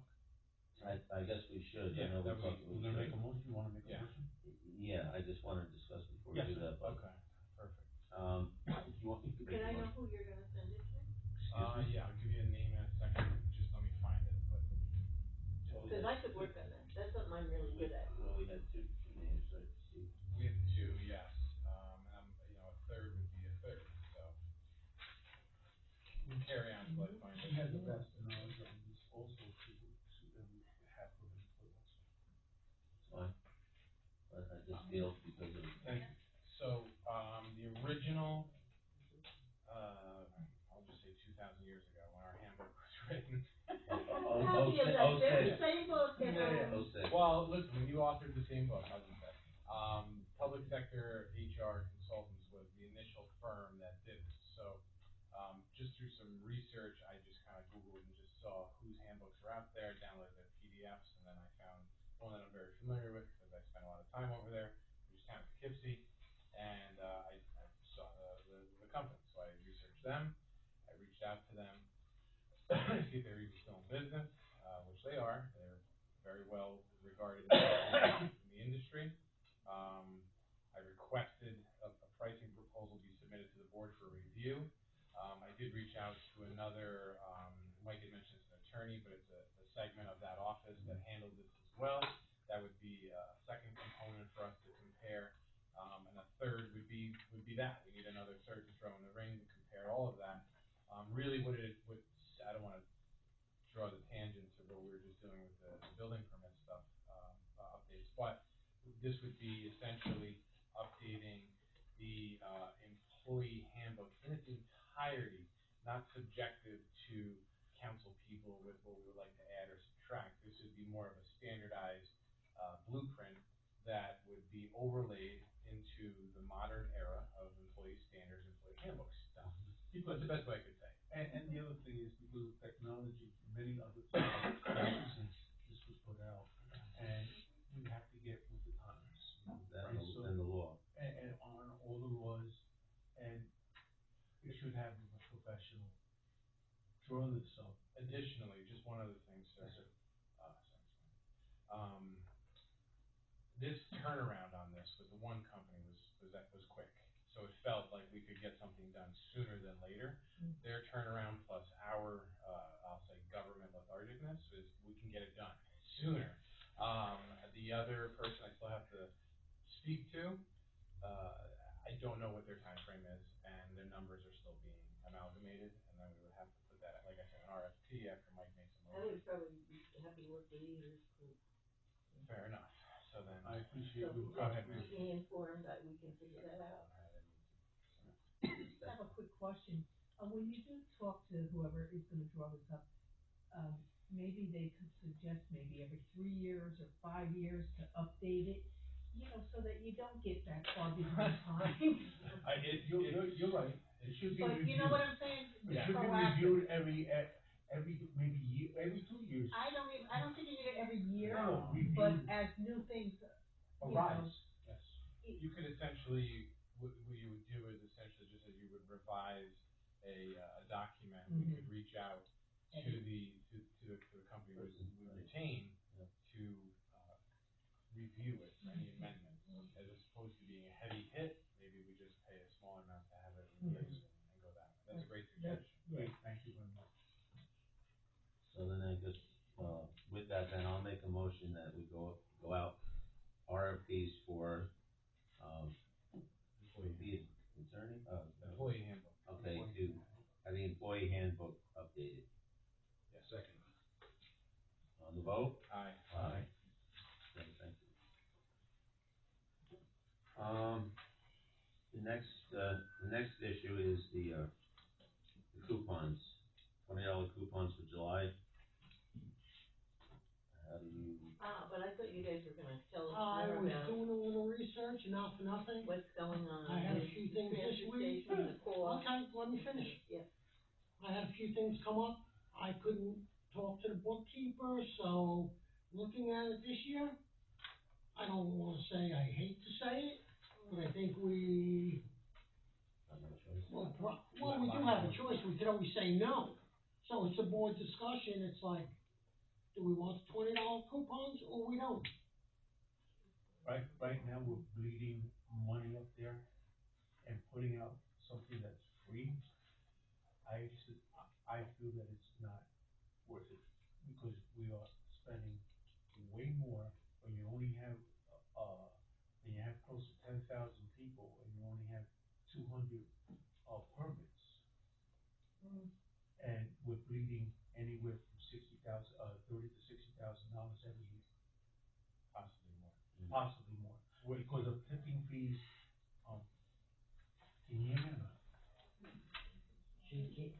community.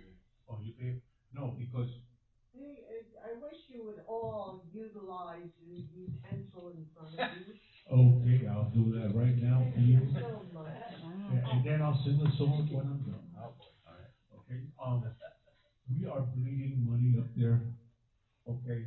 Up there. Oh, I'm sorry, I'm The sorry. transfer The station. transfer station. Oh. Well, we said it in the beginning, but with the transfer station, especially like with the fuel and cost has gone up ridiculous. And we are losing Yes, I losing realize at that. least 65,000 by giving free coupons. We are paying for more tipping fees, and we're losing even more money. So at this time, I feel that it should be tabled. You're giving free You know, coupons? we give free coupons to the residents that have stickers, That are homeowners. and we've been doing this for years, you know that. No, I don't. No, you've been here all the time. No, I don't. It went I right over pay. her. No, okay, because you were here on many times on that, I've been here with you. Let No, me it's say not. this, Okay, yes, wait, 1 second, no, but we're bleeding money, and, Yeah, let everybody pay. thank you, okay, yeah. I have a quick question. Can you explain to me, like, how does this work? How does the transfer station work? Cause I went there this weekend, or this past weekend, and I spoke to, what's her name, Cheryl? Cheryl. And she said something about, maybe the things get full of water, and weight, and covering. She mentioned a bunch of things. Can you guys explain to me how the transfer station works? Well, you either have to have coupons, which you get through the town clerk, depending Well, on. that I know, the town Okay. process. I wanna know how it works. Well, So essentially, we have these empty containers. Right, roll-offs. And they're designated for garbage or whatever recycling Right. material. Tipping fees really comes into with the garbage, okay? Is that weight? That's dead weight or whatever you wanna call it, the trucking weight. Yeah, whatever. the truck, So they come down and truck it, and you have to pay for that, and they have added their fuel costs. And Because I The have fuel surcharge, but it's, And the weight. there's a tipping fee that goes by the ton. but like Cheryl said, we're alluding to. when it rains and that, and the fluid builds up, That's true. being Yes. weighed She mentioned too. that. And when the snow goes on Okay. it, well, That's correct. Isn't there So at the bottom of the some door of the dumpsters, there's a gap and most of the water Right, comes out by the I time they agree. make it to Kingston. way? Okay, Unless you have mattresses in front. Right, that. Well, they get full of furniture. water Fiberglass mattresses. insulation, Right. just holds it. But So maybe- to your maybe- point, the Can butter we weight. include this woman as a part one day to come here and talk about this? Well, So she has ideas, I'm sure. well, I they- mean, her giving away stuff, I know Willie has a problem with her giving away stuff. But I think from in general, so not to even bring her in on this, this has been a discussion not only with her, but also several board members here regarding the trajectory, the future of the transfer station. We've discussed both sides of the pillow, pros and cons of what to do up there. Recently, a few board members and I discussed the plausibility of finding a way to find a potential for capital investment into that place to make it more efficient. not, the capital investment would, trying to Break make it even, profit. actually. make it. Break It's even just would two be things, fine. really what it boils down to is, we are exposed to the elements out there as it is, okay? And no matter, what we throw out, it could drain, 100% or 90%, we're always gonna be paying a percentage more for just water or some type of dead air. So if we can design and create something that both meets the accessibility for the trucks in and out, to take the roll-offs, but also protect us from the elements where we're just paying for the trash or the tear weight or whatever the diagnostic term is for this stuff, but to limit that to us, where we are not hemorrhaging money to UCRA. Because UCRA, we're just chasing the fuel costs, chasing the tear, they're always moving the target. And the other thing is Bobby Williams had given me papers, on, let's say Kentucky and all this, that they have hydraulic presses and that, and so, Okay, oh, so- but now, right now, we deal with Ulster County, with Oprah, and if they put that on board, but they have it, they just have these open containers. Let me just make a suggestion. I visited Rose used to live in Newport, or Rosendale, and we used to visit the transfer station over there. And they have containers where they put stuff that this young woman is giving away. They actually have stuff that people throw out, that somebody else's treasure, and they sell it. They have a price on these things, and people buy stuff. So they're making. You're talking about a transfer station by the baseball fields in New Paltz? Yeah. That is owned by Ulster County Resource Recovery Agency. They're the same people that haul our dumpsters out of our transfer station. Well, if we do something like that, they make money on that stuff that she's giving away. What I would Since propose, everybody's making a comment, I assume I can make a comment. You can do whatever you like, go ahead. Thank you so much. I'm gonna tell you something. You are living in today's day and age. Years ago, when I was a little kid, every little kid was happy to go to the dump. You wanna know why? There were bicycles that were not broken. There was other furniture sitting there that you could utilize. We all went to the dump because prices are high. And we have a lot of people, not only in Plattekill, surrounding areas, that they are happy to find something there. I understand, but now. I mean, people throw out really good things. I understand that, but they do have the recycling up there, but over here. Maybe I don't have a car. No. Maybe I go up there and But push that. what I'm saying is, we don't have that here, and if. it's not organized, it's It's not not organized, structured, there's it's not, we don't have the buildings, we don't have none of that. And then if they don't throw it out, we have to send the highway department, because it becomes one big dump, and we have to clean it up, and it There costs always us money. has to be rules. Well, But I people don't have- follow. Let me tell you, Willie, I have been up there, I go every other weekend, and I'm there before that gate opens. The one Sunday I went up there, I was amazed at what people stuck outside that gate. And that girl has to carry it from there all the way up. Right. Which isn't right either. Years ago, in '72, when I came here, our highway department used to pick up free. Well, then it got very costly to get rid of. So then we went to the coupon, and we went to, matter of fact, I was one of the ones of some that started the recycling and that. So then we went to the $20 coupon, which some of the elderly landlords wait for that because between taxes and the cost of living and their income, they can't afford to have someone come and take it away.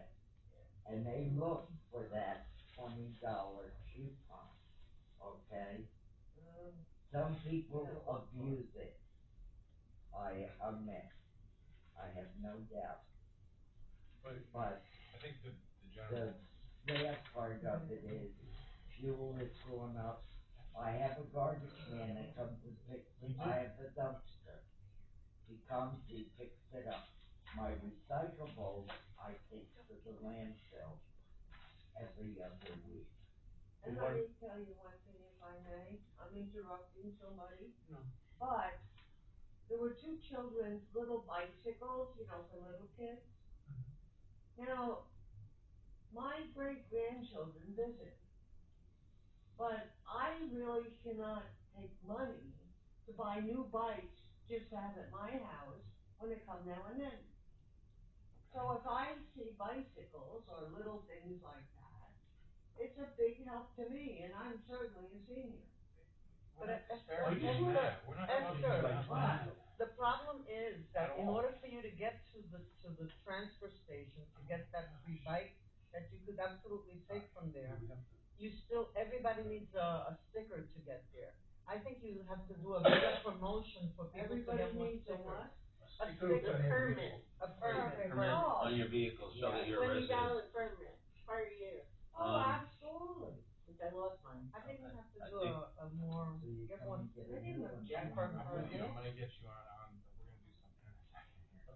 So what I would suggest is, the coupon thing, right, we're gonna leave it alone.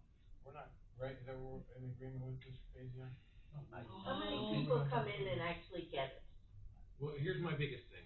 Last month, we paid $8,551 to Ugra. Okay.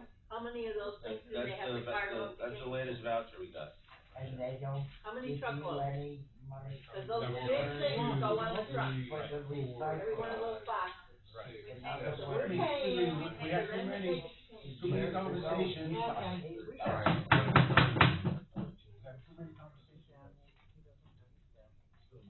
Twenty-two 22. dumpsters we hold out of there. Really hold down. And how much No, money was no, taken? They haul out. resource recovery. How much money was taken in? That we don't know, because we didn't get the answer. Okay. But That was in a 1 month payment? that's 1 month. That's the month of May. That's it. Didn't rain. So, excuse me, Every month. get this, Well, then why it can't was somebody go back and look at the last $23 one? we received $2,300, right, not including her salary, and we got a bill of $8,000. Okay. That doesn't include We're the losing. We first started all that, when the county insisted we did this. We got money back from them for the recyclables. Now we're paying them We paid $710.34 just for recycling. because when they turn that stuff in, they get paid for it. So that's unfair to the little towns that are See, being that's like- charged by They're our they're county. non-elected bureaucrats. I mean, what do you want, how else can I say it? I mean, Well, that's decided by the that's council. fine. Okay, but You're absolutely I right. might be the bad Well, person, what but I'm- I'll make a motion, we don't do the coupons for the month of July. that's what I said before. Same thing with the metal. And- We're taking our own metal. And taxpayers that do have a permit and pay year round, $20, realistically, is nothing. If they're using the dump the other 11 months out of the year, and the homeowners, taxpayers, it's not that you're just mixing it, but, you're giving back so that people aren't throwing their sofa on the side of the road, the mattress on the side of the road. I understand the argument, but when you have almost 10,000 people, you got 250 people buying, buying permits. things, because I, for one, have a private garbage pickup, okay? So you have the taxpayers pay, all the taxpayers, not the 200, pay all this money. But what's also occurring Yes. is you're not getting a full, you're not getting a full governance of who's accessing the transfer station. Yeah, You know, say there's 250 permits out there, but there'd be 5,000 people showing up from 3 different towns to use this dump. So what we need to do is we need to create some type of, I don't say committee, I hate that word, but some, That's why you're something supposed to have to put it the together permit. where you, I no, not don't even the think people permit, but from like the other future, towns are the coming in. future of it is, you need to mitigate the waterway. You need to govern the accessibility to it. So I wrote that, do you put a license plate reader? Hang on 1 second. Do you put a license plate reader there? Do you you create a litter law to put that on top of it, so when somebody comes down, locks the door, and they leave the stuff out in front of it, it empowers the police department to say, oh yeah, ABC 1, 2, 3, let's go get them, you litter law, $1,000, right? You can do these type of things. So we need to create a committee and go forward with that. That make sense? And one more thing, okay, cause you see me up there, last year, and that when the people were sick, okay? And people were coming up there, because I was there and I could say it publicly, all right? What do you mean I can't dump here? I dump here all the time. She didn't have a sticker, and then the sign was right behind me saying $4 a bag. And she was charging $3 a bag, because she said that Mr. Fazio, when he ran, he was gonna keep everything down. The sign was right behind her saying $4 a bag, and she's charging $3. We are hemorrhaging. Excuse me, this sounds like a personnel matter. I don't know why that's being discussed out on the floor. Because the public is asking why we don't wanna give something free. If there's a personnel matter, that does not So need let's, to be discussed. let's move on with this. Okay. I think what Stephen told us, if you're gonna, Something together. you know, a Well, we'll sticker on the car, Once it calms down. you have to also Almost enough. understand, it's like with me, a lot of times my son brings it up in his car. How's he gonna use my car all the time? I'm the one with the sticker. You know what we Then do, you Esther? should have a We have an sticker. extra permit, that's only $5 for an extra car. Yeah. There's so many But other it's ways, not there's extra so many garbage. other ways to What skin you're this cat. trying to do is, I understand. We're trying to control who brings the garbage in. Yeah, absolutely. And But he's maybe we correct. should have a card or something, or maybe I should have the card that I can give him. There's so And- many But other all ways. you gotta do is have the No, numbers on it. And we can, and keep on going. $5 is not Second. gonna kill Alright. anybody Alright. to have an extra So- sticker. Okay, All in gentlemen, favor? I have I'll call the vote. Okay, go ahead. Why aren't you? for an extra Excuse sticker. me? Why aren't you letting everybody else talk? Because I think we beat this horse to death about these coupons. Okay. So you haven't voted. No, not yet. So you gotta We got a vote. motion on the floor. Second, on the vote, Aye. aye. Aye. I think so. While we're on, all five are on this, okay? While we're on the sensitive topic of the transfer station, I would make a motion to form a committee between somebody up here. We were on it already. Hold on, we need to, right, on it already. We need to analyze the future of the transfer station, the investment that it would take, and the rules and the governance to make it, not hemorrhage money in Mr. Castillo, Councilman Castillo's words. Trying to get them to the point of breaking even, not Is that fair? necessarily making a profit, but Yeah. Okay, keep costs down. I'll second your motion. thank you. Thank you. I have discussion. That's a good idea. We haven't gotten to that point yet. You will So, never break even on it. We're not looking to, break even is a fantasy. We got You we need got a to motion have on the, a we got a process motion on that the floor, makes it less. and a second. You wanna vote? You should Aye. ask her. Aye, okay, aye. Joe? Aye. You? Aye. Okay. So who are we? Five ayes. Yep, so we'll make up our committee. Okay, fair enough. So But next you should meeting- have two citizens. I wanna be on the committee. I do too. That's fine, we'll draw that up. In the meantime, we wanna, I was chairman of the board of UCRA. I know how it runs, I know everything Yes, about it. it does. That's Yeah. what I was trying to tell you. Yeah. Yeah. okay, So how come I they agree. don't I do second the that. county? all right, next we'll move on, we're gonna finish new business, then I'll open the public comment, and then we gotta go into. Okay. Well, I'm gonna open it, I know. All right, but here we that's go. okay. I just wanna mention, Voucher. the, red, white, and blue celebration, July 11th, rain date is July 12th. What is that? The Fourth of July, Fireworks. celebration. We got to. July 11th. This, yes, and the rain date is July 12th. The RFP for town attorneys, is that something different, Sarah? Was that with the, That's existing. We need to do that for our for county. town attorney? You're right, we did talk about that. Yeah. So, then I'll make a motion that we, well, with RFPs for, the town attorney. Second that motion. Any discussion? On the vote? Aye. Okay. Next is, somebody's applying for logging permit. Yeah. Oh, oh, yes? Yep.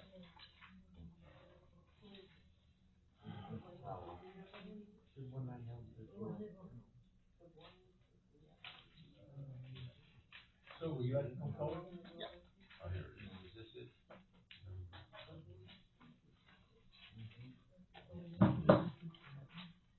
Please come forward.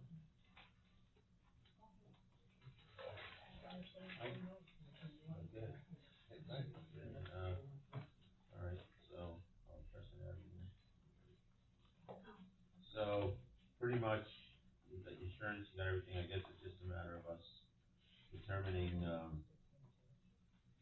amount of, money you need for the bond year. I believe so. So, gentlemen, we have a scale. So, what, How is the bond paid? it's the certified check, I believe. Okay. There's a letter of credit page included in the application packet. I don't know how that fits into it, to be honest. Letter of credit is something you can request from your bank, and they will essentially attest to your deposit. That's essentially what it is.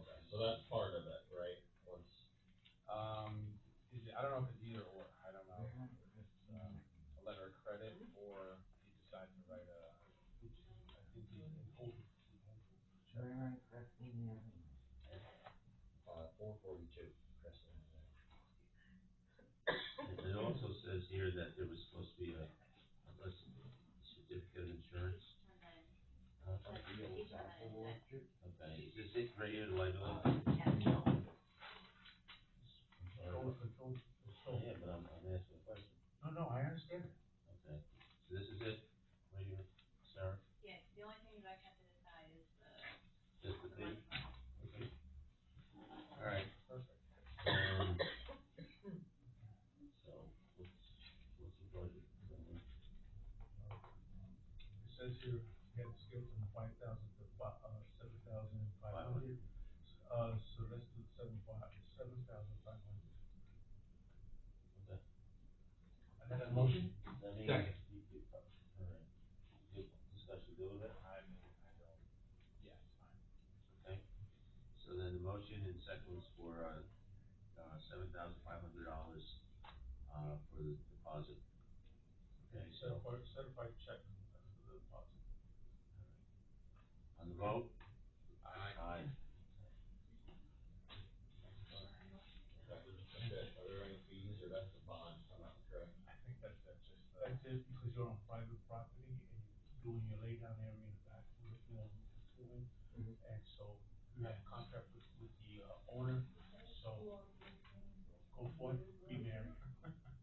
Do I need to come back in a month, or No, you gotta give a check. post a check, and we'll be good to go? We're back, exactly that. What property? We got to explain, because you're doing it right now, sir? Because we don't adjoin the Crescent Avenue. Please explain the lot that you're doing. Location. Is property owned by Vincent Leata and Salvatore Russello, 442 Crescent Avenue. It's like a little driveway, goes off, you can't even see the property itself. Right, because our property adjoins the one whole strip of Crescent Avenue. That's why, yeah, Yes, understand. that's why, yeah. Your parcel on Crescent Avenue. So make sure that you're not cutting my trees. Well, Because I'll are be you up gonna have there to hollering make at it? you. The boundary lines are all marked out. Okay. Okay, thank you very much. All right. 3 yards wider than they should be. The other way, right? The property, they told, Okay, and, Okay. Northern Thank- hardwood trees. Thank you. Next. Thank you. Next is, we discussed about upgrading our email system to new system. Instead of everybody using their personal emails, which has been going on for a long, long time. And, this way, it'll all go to, one server with the town, and we'll have control over it. So, which we've discussed this already. So I'll make a motion that, we go with this, what is it? What?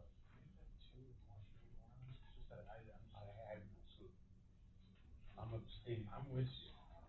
Okay, well, we went with our IT company, Okay, that's fair. and, the cost is, I'll make a motion, the cost is $4,288.14. That's a yearly fee. And then it's gonna cost roughly around $1,000 just to set the system up. For labor. Yeah, that's one. Yeah. One time shot. Correct. Yeah. do we have to get three prices on that, cause of I the was cost? just kicking that, I don't know, I think, but didn't Sarah, I think didn't we you should ask, look into the procurement policy. Sarah, you asked, we asked two people. Yeah, we definitely compared, I know we definitely compared two. A third, You know what, let's just check, you know what, better be safe than sorry, amen, cause it'll come back and bite us. amen. And I'll withdraw my motion, but I mean, I think we should move on this right away. I'm with you, Yes, I'm 100% well, with you. I'm with you also, but with this, The legality We've, of it. we've might be just, important. we've been called out on this before, so I don't wanna just have All a right. necessary thing. That's it, it's got nothing to do with it. can we table it till the next meeting? Sure. And that you get, Well, we also only gotta get what, one more price then? yes, this one No. you can compare apples to apples. Well, we got two, but that was, we'll leave it to. This is, Realistic people come back and bite us. I know. Oh, it's being big. the next one, here, Steve, you Oh, wanna yeah. read this one? Yes, sir. Resolution. Yes. You wanna read that? So let's see, what is this, resolution number 37, approving the establishment of an ambulance district.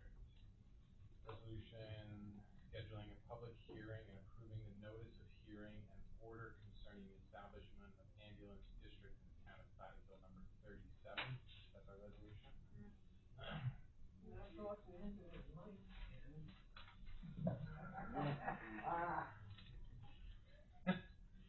Whereas the town board has determined the creation of an ambulance district, the town of Platteville may be in the public, may be in the public interest pursuant to Articles 12 and 12-A of the town law, and whereas a map, plan, and report was prepared at the direction of and in the manner prescribed by the town board and was filed with the town clerk on June 16th, 2026, and is available for inspection by the public in the office of the town clerk. And whereas a public hearing must be held on the issue of establishing an ambulance district after the filing of the map, plan, and report, and after providing due notice, and whereas pursuant to the law 209-D, parentheses 1, a notice of hearing and order was prepared, set forth the statutorily required information concerning the public hearing, and whereas pursuant to town law 209-1,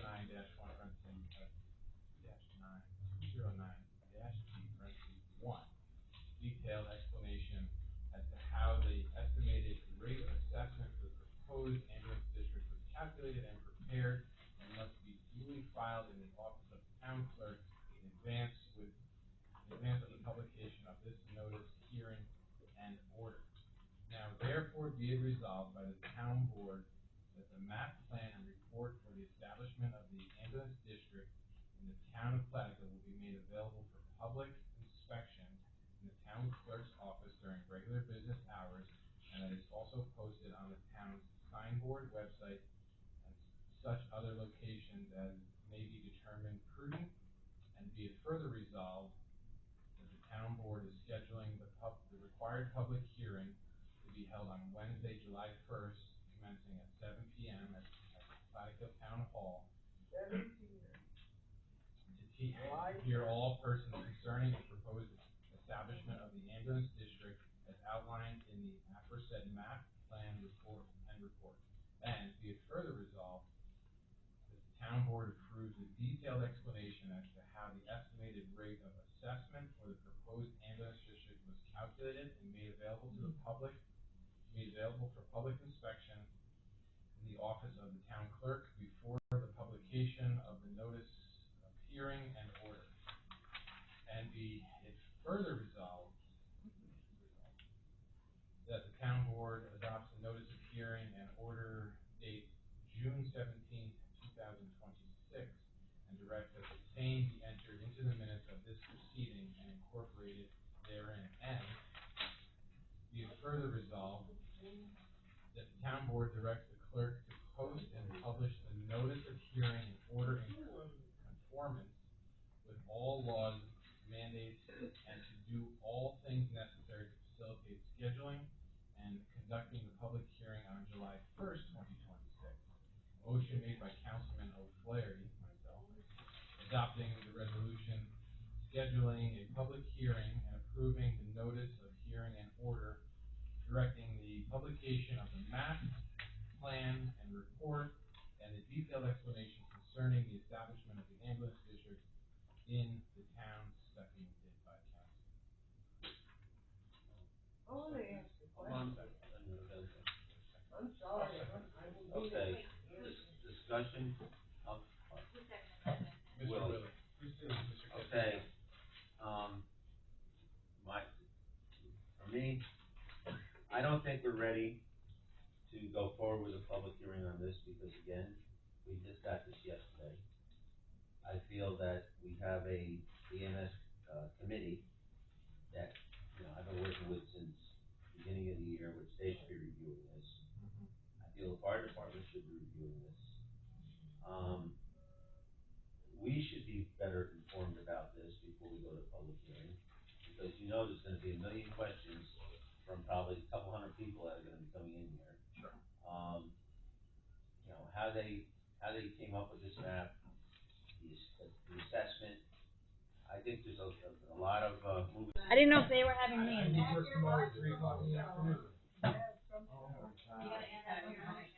What's that, sir? Okay, then, I'll make the motion that we have, invite Sarah in. Didn't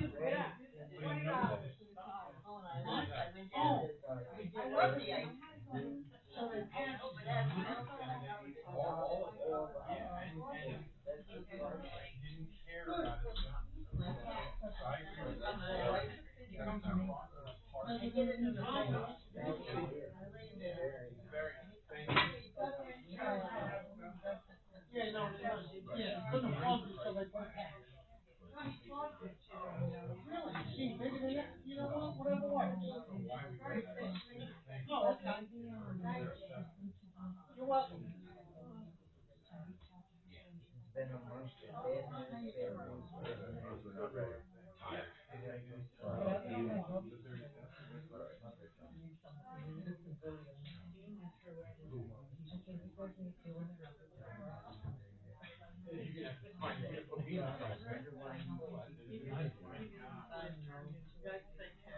You too. Get home safe. Back at Lowe's. You're stressed. Hi, Mary. How you doing? Good. How are you? Good. Growing up. Good.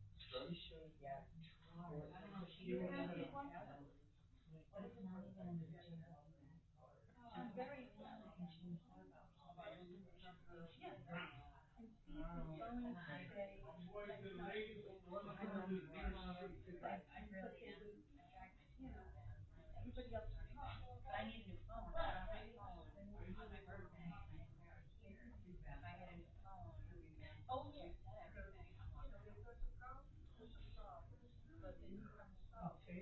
Yeah, and if I get a new phone, I have to re-log in on my new phone to Facebook. Why, are you the only person that is on Facebook now?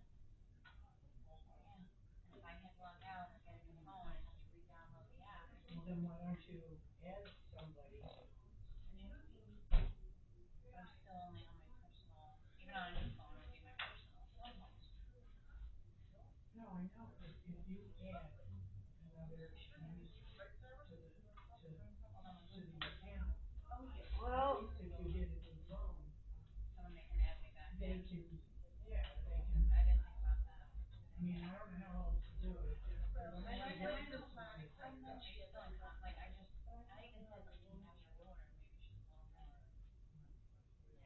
I'm sorry, I'm listening, and do you want me to leave? But I have to go I in don't today. know. No, you're good. People are nutty today. I can hardly wait to pay for this new taxation for an energy. And I was told that the ambulance that comes to Clydale and New Corners is good. And it's a little, isn't it? When there's one right there in Highland now.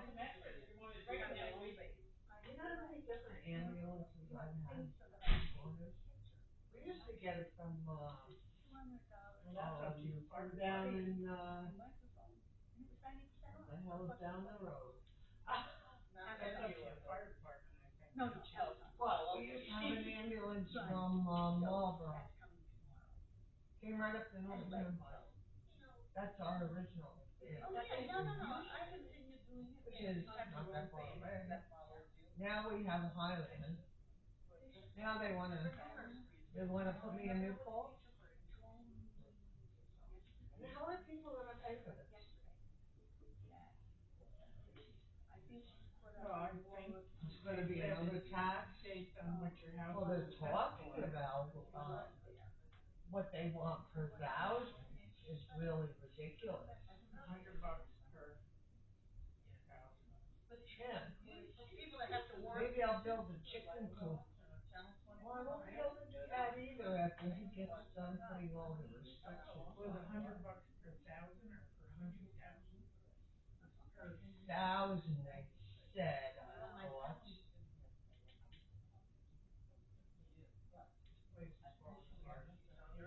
Certainly is. Glad I'm on the way out, honey. What can I tell you? No, you're not. Where is that?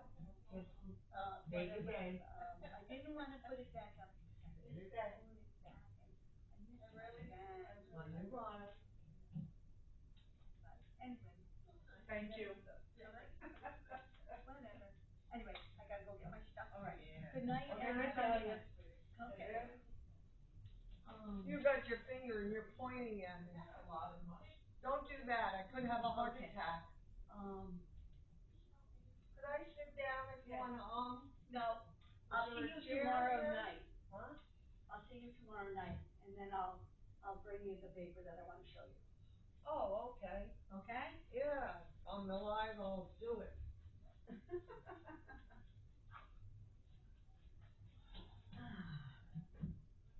That's okay, I'm going through family problems. Not again. Oh.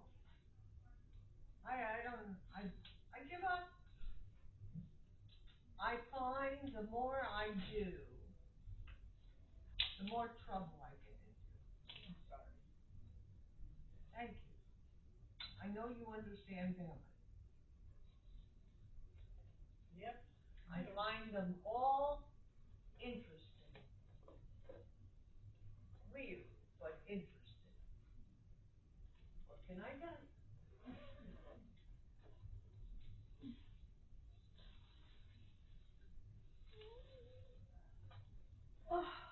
Have a good night. Yep, you too. Cold. See you tomorrow.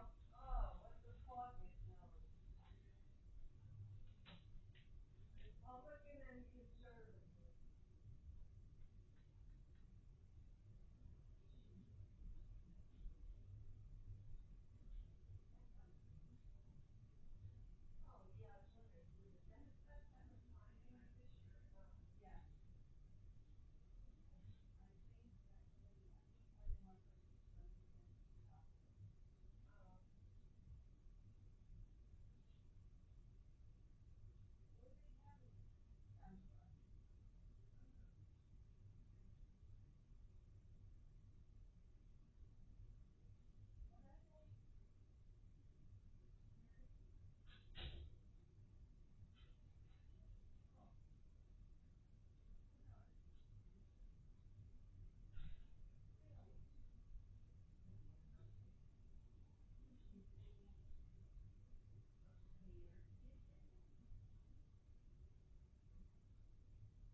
Ay, ay,